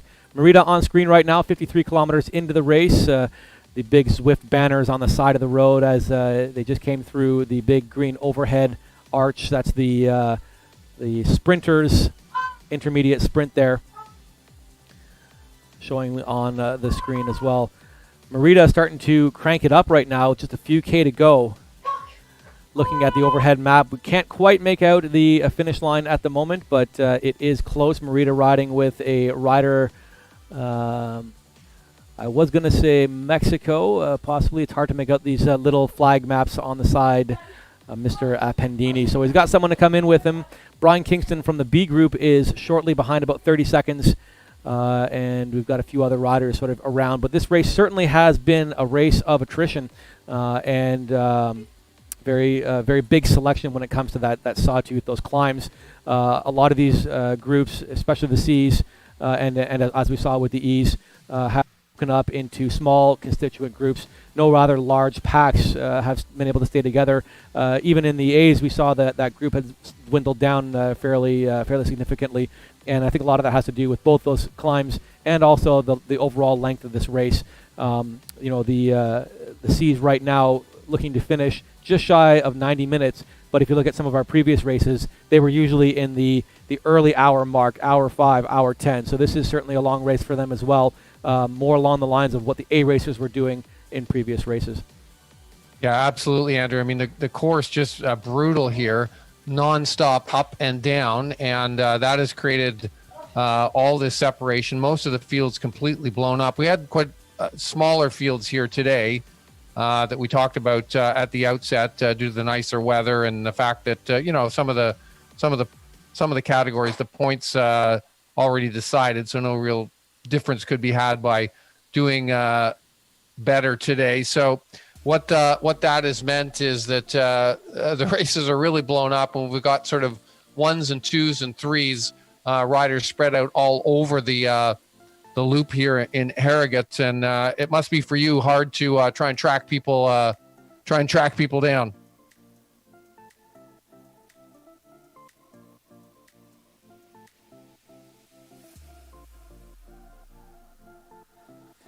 Steve, it sounds like we're getting a little bit of feedback from the viewers out there. They're saying "Go Paulina, go Paulina," as they can hear her suffering a little bit in the studio over there on your side. Yes, she's like full disclosure. She's riding right here in front of me. You can't see her; she's off camera. But I am looking right at her, and it is quite the battle between her and Pellerin for the overall win. Just checking back in here with the Master 3 race, the Zwift C race. Merida now with the finish line in sights, just a few hundred meters to go. Let's see if we can get the back view there. You can see now he's got the finish arch, the UCI black traditional World Championship and World Cup. And there goes the power-ups. You can see the Feather and the Aero Boost. Merida taking the Feather Light with a little bit of a uphill false flat here, 2% into the finish. That might be the better one to go with, as it looks like he has passed his local rider in C, so he is currently sitting second overall. Merida coming to the finish line, crossing that rainbow stripes, and it looks like his race is over. Merida taking second and then first overall in the Master 3 group.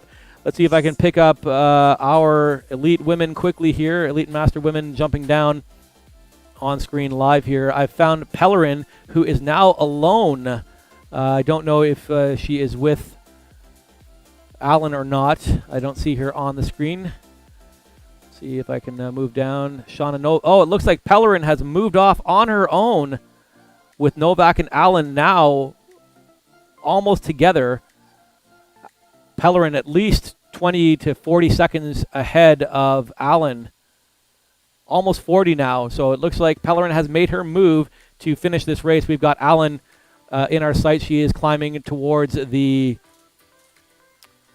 climber's arch right now. Alan, Novak, and Isabel Catherine all within about 20 seconds of each other. And it looks like Novak has gone in front of Alan. A big upset, ladies and gentlemen, after a large majority of the race, with Novak spending anywhere from 15 to 40 seconds behind our group of Pellerin and Alan. She's managed to bridge that gap and now go in front of Alan on this climb. She's got about 5 seconds on her in the climb and moving ahead. So it looks like it's possible, we didn't see it on screen, that the duo of Pellerin and Alan was certainly helpful for Alan to stay away, but now that she doesn't have that help, it's going to be a hard-fought battle for the next 5 kilometers to see who's going to be first. Will it be Novak? Will it be Alan? I'm excited to be looking at this right now, so we'll stay with this group until the end. Steve? Yes, I can't confirm that I have inside information, of course, that Paulina Allen did have some cramping issues and had to back off on the effort substantially to resolve those, and that was the reason she dropped back from that lead duo that she had with Skye Pellerin, and she and Novak now are battling it out for second and third overall, and possibly the overall in the point standings in the Master Women. Those two separated by not too much in the overall points category for that Masters category. If we just look at it once again, yes, there it is. It is 189 points for Alan in first, Novak in second with 172 points. And it looks like Alan is continuing to suffer now. The gap has increased to about 15 seconds. Alan using her Featherlight power-up at the moment, hopefully to get a bit of an advantage. I hope her cramping issues can resolve themselves in the next few kilometers or so, so she can give some solid competition to Novak there now, as 20 seconds on Alan. Well, on the final lap, and the finish coming up for them fairly soon. And again, big thanks to the large group of women who have come out and done all of these 8 OCA Indoor Road Race Series events. Large numbers of women across all of the categories: Master Women, Elite 1, 2, and Elite 3. And this was one of the smaller races, Andrew. Sorry. Oh. We did have as many as 50 plus women in some of the earlier races. So nice big race fields for the women. And hopefully, if this does pick up again in the fall, that we can see those numbers back at least where they were, if not larger than when we started this pandemic series. I'm looking over here, Steve, at the leaderboard, or at least, excuse me, the sort of riders nearby board, and I can see Enrique Martins from OBC coming up. He is about 50 seconds behind Alan right now, which means he's likely the leader in the D group based on past history. So we'll see a D finish right after we see the E finish, and then we can move on quickly to the Bs and As and see how they do. Looking at Alan and Novak now, still hanging on about 20 seconds. Let's pop up quickly now and check out Novak's position. She is sitting second overall in the Zwift E-Race, but first in our Master Women. I believe that is the case. Obviously, we don't see everything, and sometimes things can change, but past history dictates that Novak-Allen duo is likely to be the front of the race in Ontario. Now 30 seconds between Novak and Allen, with about 2.5 kilometers to go for Novak, putting the wattage down 220 watts, 45 kilometers an hour on this descent before the final stretch in town to the UCI finish banner.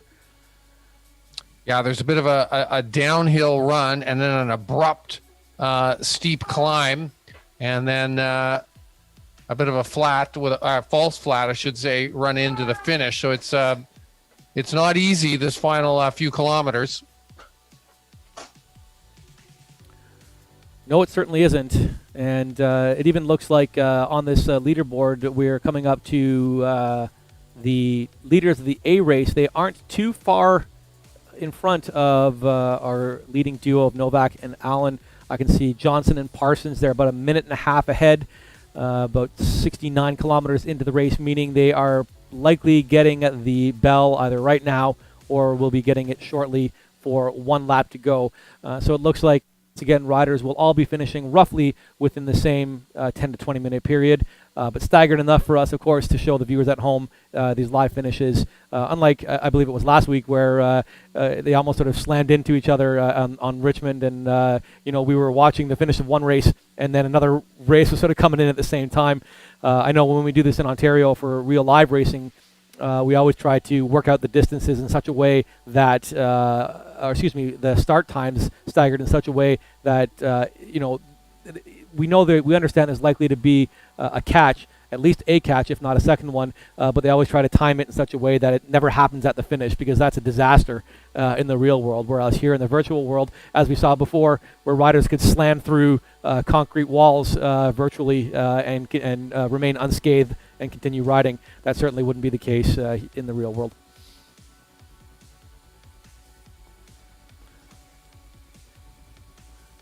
.5 kilometers now for Novak, coming around one of the final bends before the finish stretch. So there's a little bit of a, we'll call it a wizard's hat, it looks like, on the map there.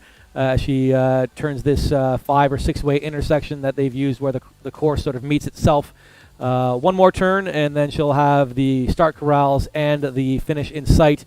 Now, with almost a minute on Allen, it seems like a foregone conclusion that Novak will walk away with top honors today. Steve, you have the points in front of you. Can you let me know how that would affect them? What's the gap right now? Yeah, you're more familiar with how the points work out and the quick math, Andrew. But yeah, it's 189 for Allen in first and 172 for Novak in second. So with 12 starters, there's 32 points available for the winner and 29. So only a 3-point gap between first and second. So as long as Alan can hold on to her second place finish, it sounds like she'll be able to retain top honors in the points race. Good to know. Nice little drink from the bottle there for Novak on screen as she comes in nice and casually to the finish, rolling in at 31 kilometers an hour, knowing that she still has 40 seconds on Alan. In the real world, she would take a look back, see no one behind her, and raise her arms in victory. They haven't figured how to do that yet, what button you have to press for a hand raise. But here as she's coming in within meters of the finish line, it looks like the win for the E category is going to go to Shauna Novak with Paulina Allen climbing the grade right now, suffering as well, speed of 23, 24 kilometers an hour. But again, Alan knows that there's no one behind her. I think Brooke Noble is our closest competitor, still about a minute behind Alan, so it looks like it's going to be Novak, Allen, Noble, 1, 2, 3 for the Master Women. And as you said, Noble being one of our newer entrants into the points field there, stealing some much coveted higher end points from some of the other Masters by finishing third. Allen is now within meters of the finish line there, so let's take a look at that view. Hopefully, yeah, it doesn't look like she's going to get caught. Still about 45 seconds from Noble, so she can cruise in there. And you can see on screen there, William Trishuk from the Master 3 group is crossing the line there right now as well, taking his finish. We'll have to check the results to find out how well he did and everybody else. If you check on over after the race to ontariocycling.org and go to the recent results section, we'll have those up within an hour or two after the race is over for you to check out. And then we usually wait a couple of days to get the points up just in case there's some mistakes with the results or people let us know there's something wrong for a technical reason. But we should have the final points results out on the same website, ontariocycling.org. And that will be available on Monday for you. Noble on screen right now, seeing the finish banner. We've also got Hans Winter from the C group right behind, but 30 seconds back. I think he'll be taking his finish. Hans Winter has been helpful in him and Don Pollitt. He was helping me out with some Zwift power stuff, so thanks to those guys to helping out with this race and making it possible. It's also with Chuck Taylor from the C group. Looks like there's a big C group finishing here. Chuck Taylor, Steve Wall, and Pollitt is behind as well from the M2 group. So thanks to all those guys for helping out, both with coffees and with the Zwift power stuff. They're coming across the line right now at the UCI Rainbow finish section there. So lots of C's finishing, of course. Again, check out the results at ontariocycling.org. I think I've lost Martin. He probably went by when we weren't watching. So I bet you Enrique Martin has finished as well. Let me pop in to our A riders here. Right now on screen I've got Kai Johnson, Brad Parsons still together, but with very few other riders, 4 in their group, and they are sitting at 72 kilometers, so they are in their final lap, of course. And we've only got 2 more groups on the course to have their top 10 finish. That's our A's and B's, of course. Let me see if I can find those B's.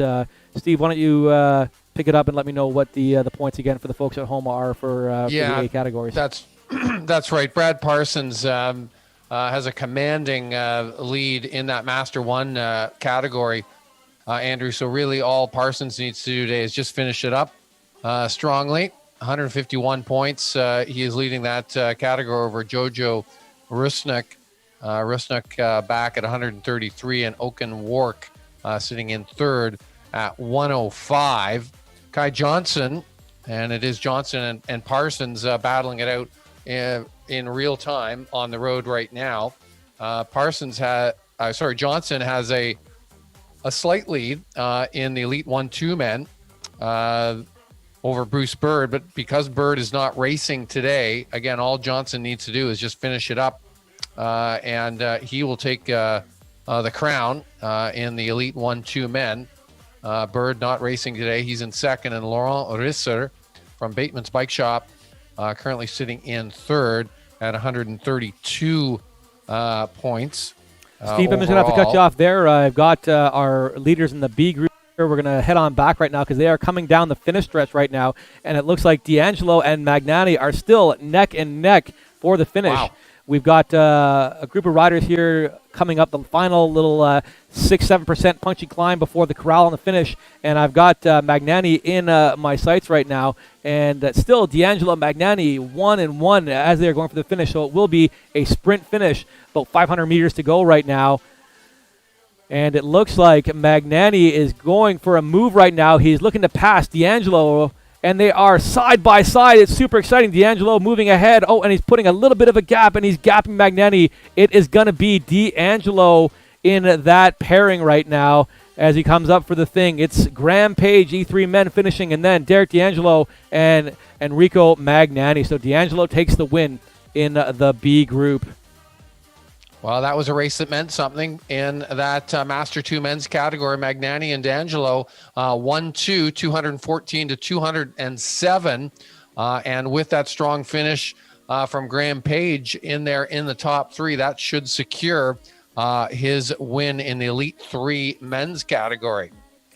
On screen right now, I've got Hannah Spence from Highgate Racing, another one of our Master Women riders, possibly finishing fourth. I don't have the overall standings in front of me, but she is closely followed by Franny Jewett, I think, who will be finishing second place in the E1-2 field, knowing, of course, that Sky Pellerin was able to take off on the Alan Novak duo and finish first. So we're looking at that finish right now. Good job on it. Franny Jewett just sprinting ahead to finish ahead of Spence.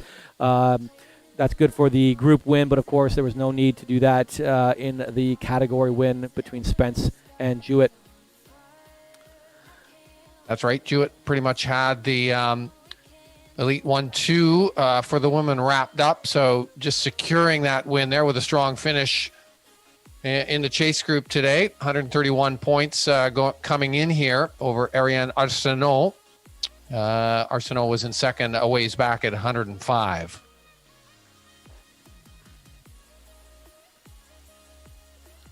So I'm just currently trying to find our lead group right now.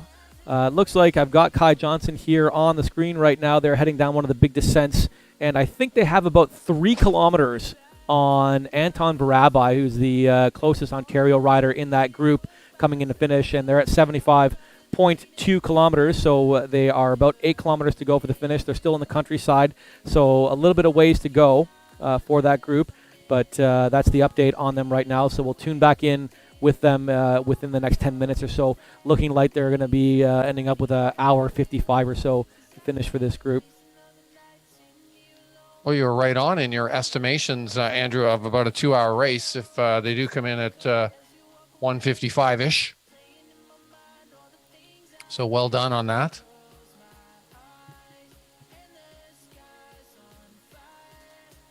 We'll just give a shot right now here. Rosa Phillip, we mentioned her earlier. She's currently in the countryside, riding alone. Unfortunately, that's always a tough thing to do. Whether you are together with, whether you're outside or inside. If you're not together with somebody, it can be mentally challenging to continue that pace without the sort of rabbit of somebody else to ride with.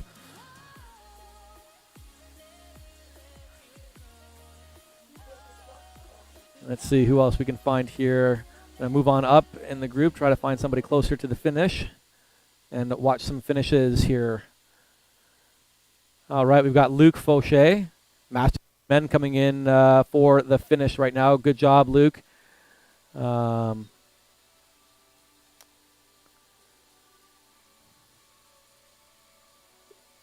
In the B group, Benton Henry, who is one of our top 3 riders in the points series. He's got about 2 kilometers to go for the finish. He's still with Philip Major, and I believe that was the battle we were talking about in the beginning. It was Major and Henry. Is that correct?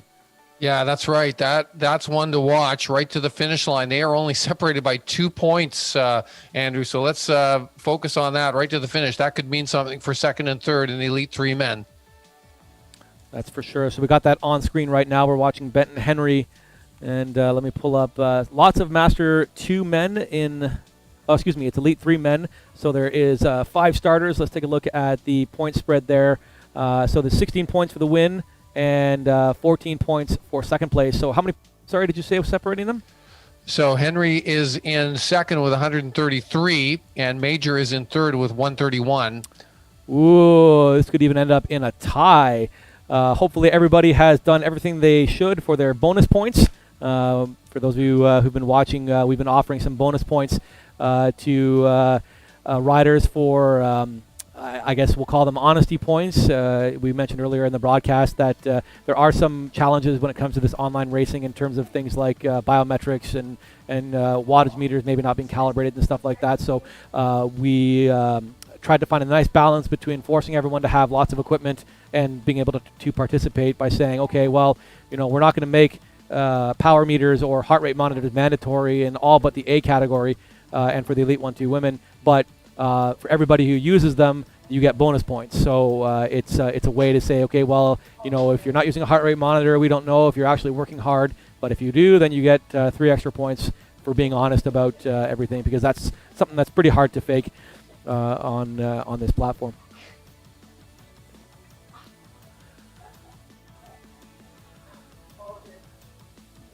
Henry and Major still neck and neck now with about a kilometer to go as they enter the Wizard's Hat final turn here before the finish straight. 68.6 kilometers. A group of 5 riders riding together. Henry and Major neck and neck. They are battling hard for those points, that's for sure.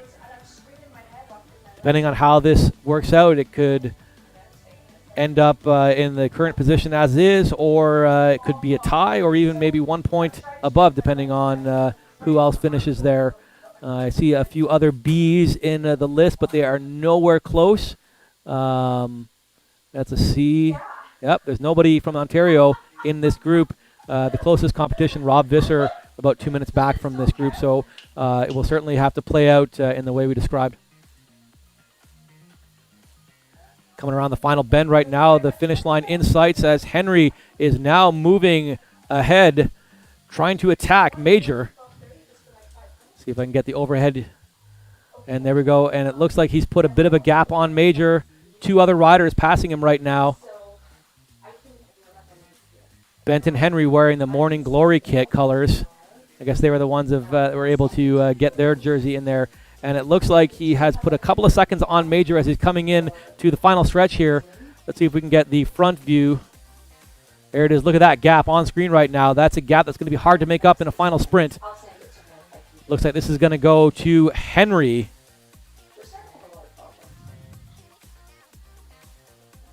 Well, if it's Henry across the line first, that means he will secure that second spot overall, Andrew, in the Elite 3 men's OCA category. So well done to him for making that supreme effort in the final 400 or 500 meters there to hang on to second spot. Graham Page, of course, already had first wrapped up, and that will relegate Philip Major back into third overall on the points in the Elite 3 men. There you go. It was a tough battle, but it looks like Henry worked really, really hard to hold on to that place.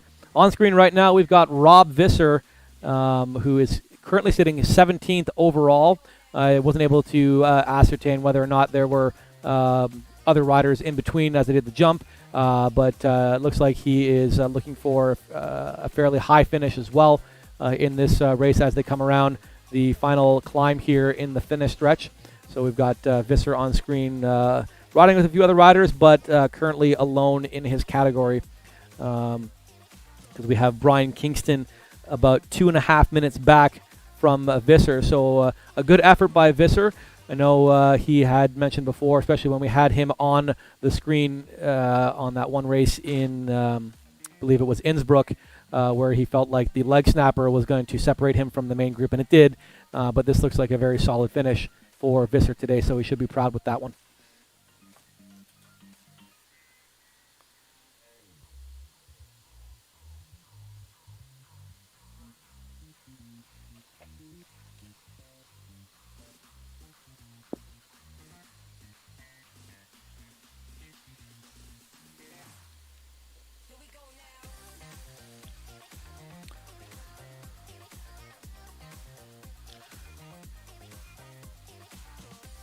There it is. Visser now across the line, taking his final position. Jumping back to the screen now, Brian Kingston, 68.4 kilometers in. That was about 2.5 minutes back. And while he's riding alone in his sights, he has two other riders. That's Michael McLennan for the Dark Horse Riders. McLennan's about 50 seconds back from Kingston. So at this point, it doesn't look like McLennan will be able to jump that gap and finish ahead of Kingston. But it's certainly a good finish for both Kingston and McLennan. Also, a big shout out again to McLennan for donating to the coffee fund. Below McLennan, we also have from the avatar list, it's D. Mick. I think that's Drew McLeod, who may or may not have registered for the race, but he is racing. Of course, if you do race and you forgot to register, you can always let us know afterwards. You just suffer the lack of bonus points for the registration. Brian Kingston. Rob Visser says, ouch, Andrew, on his effort here today. Thanks, Rob, for that update just past the finish line. Hopefully he meant ouch that it was hard for him, and not that I said anything that was not nice for him. I always try to be nice on this channel to everybody riding. So congratulations, Rob, there for a great finish.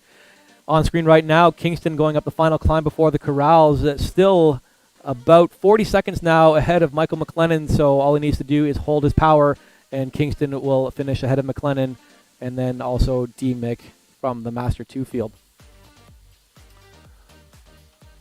So we'll Amazing, Andrew, how broken up it got here today with this brutal and relentless and long Harrogate course that they contested for race number 8, the final race in the OCA Indoor Road Race Series.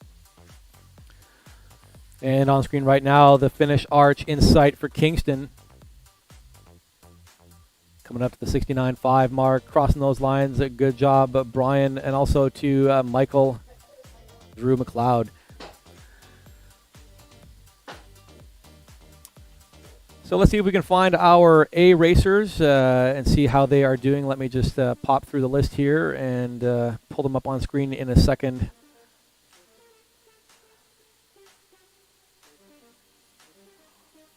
There we go. I found Johnson and Parsons. 82.1 kilometers.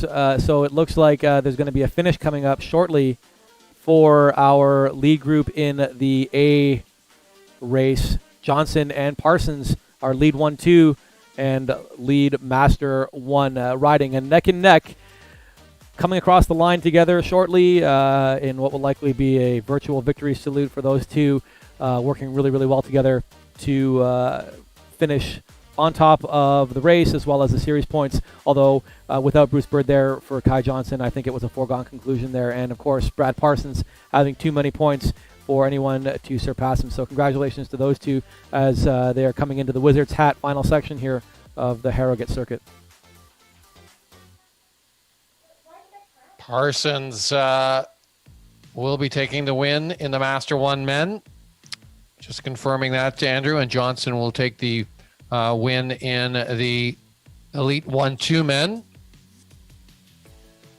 They just need to keep the virtual rubber side down and across the finish line to confirm that absolutely now as they wind down the final few meters of this race and this 8-race series. And here they go, coming around the final corner up to that little punchy climb before the finish line. Johnson and Parsons still together. We'll have to give these two a quick ride on. Little thumbs up here. So, gentlemen, if you're watching the A events, that's us telling you to keep on going. And, of course, everybody else watching and everybody racing, congratulations on a wonderful series. We hope everybody here had a lot of fun and got some good training out of it, and hopefully relieved some of the boredom that we had here in the pandemic times. Power-ups now lighting up blue to red. A couple of drafts, couple of driving assist here as they're coming up to the corral section. Here's the overhead view. Riders all still together. Let's take a look at it. Johnson, Parsons falling behind a little bit. Let's take a look at it from his view. There they go, the two of them. Oh, Parsons jumps up and tries and goes for the win ahead of Johnson.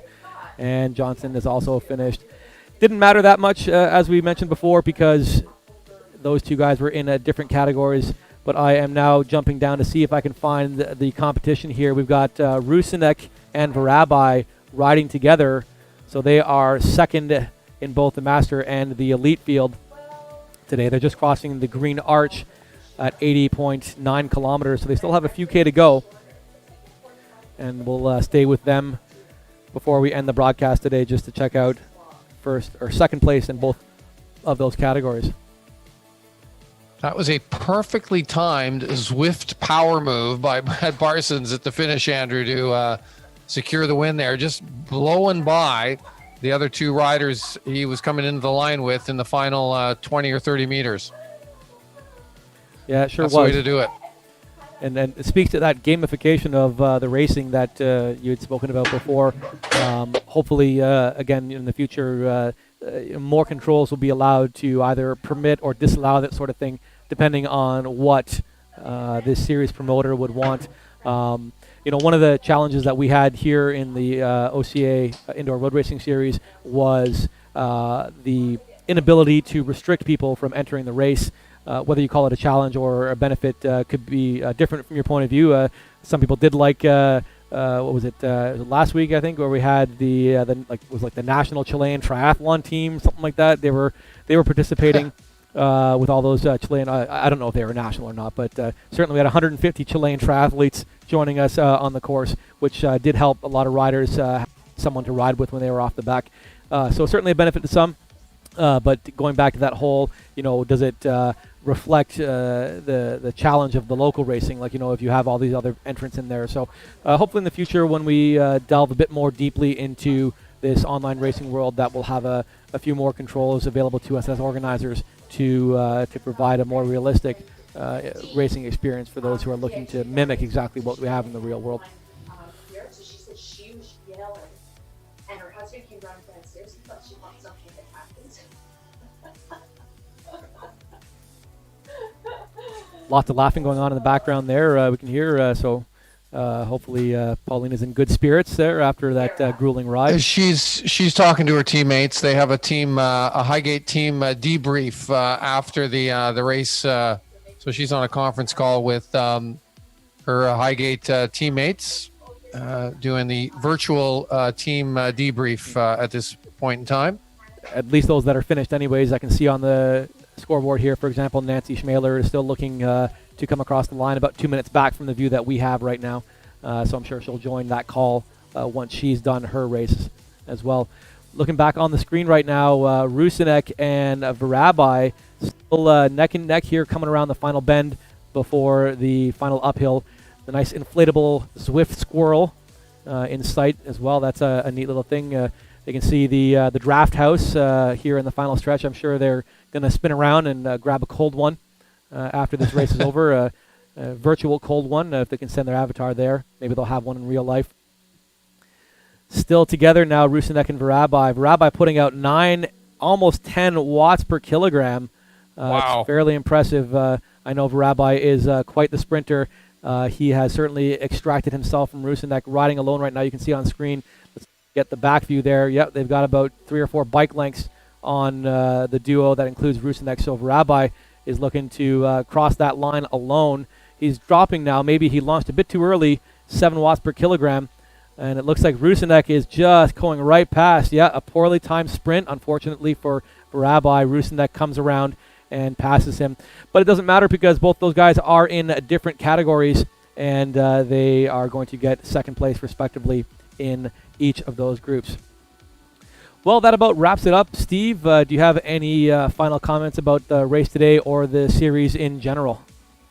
Well, thank you for having me along, Andrew. This has been a lot of fun, good learning experience, I think, for the both of us to sort of get the ebb and the flow of the Zwift racing. As we've talked about, there are some similarities to racing, on the road, but there's also some big differences as well. The technology a little tricky to sort out behind the scenes.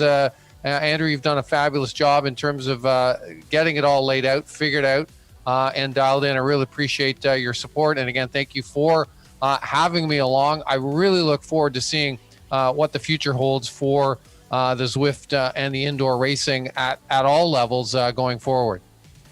Well, thank you, Steve. It's certainly been a pleasure to have you on the channel here helping out. It certainly can be a little bit trying to manage all this technology on your own and do the hosting duties. So having you here and providing a lot of the insightful commentary that you were able to provide certainly helped with that. I'm sure the folks at home enjoyed it as well, and hopefully it was good practice for your upcoming experience with Flow Bikes and doing the tour. So hopefully I'll be able to catch some of that and say, hey, I know that guy when the tour does come.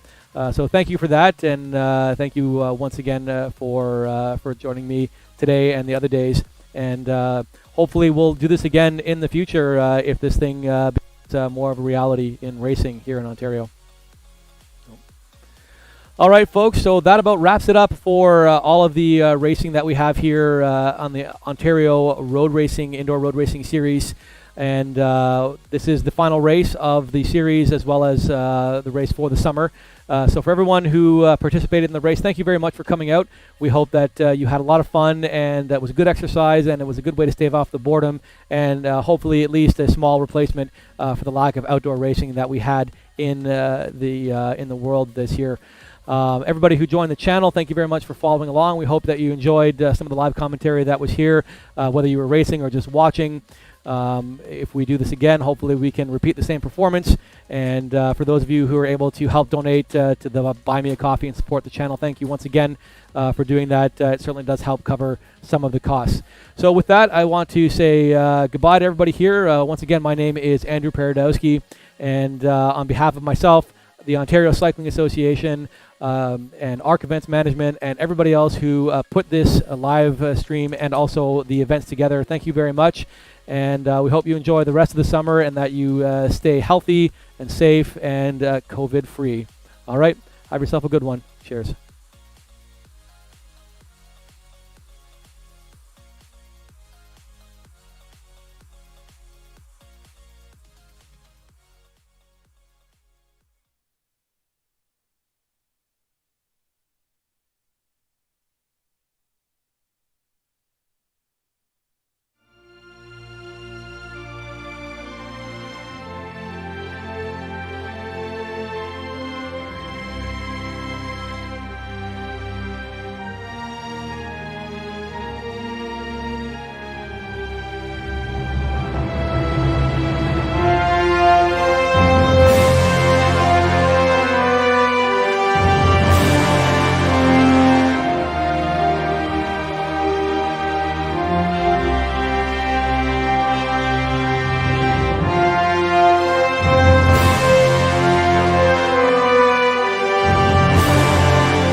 exactly what they'll be expecting us to do.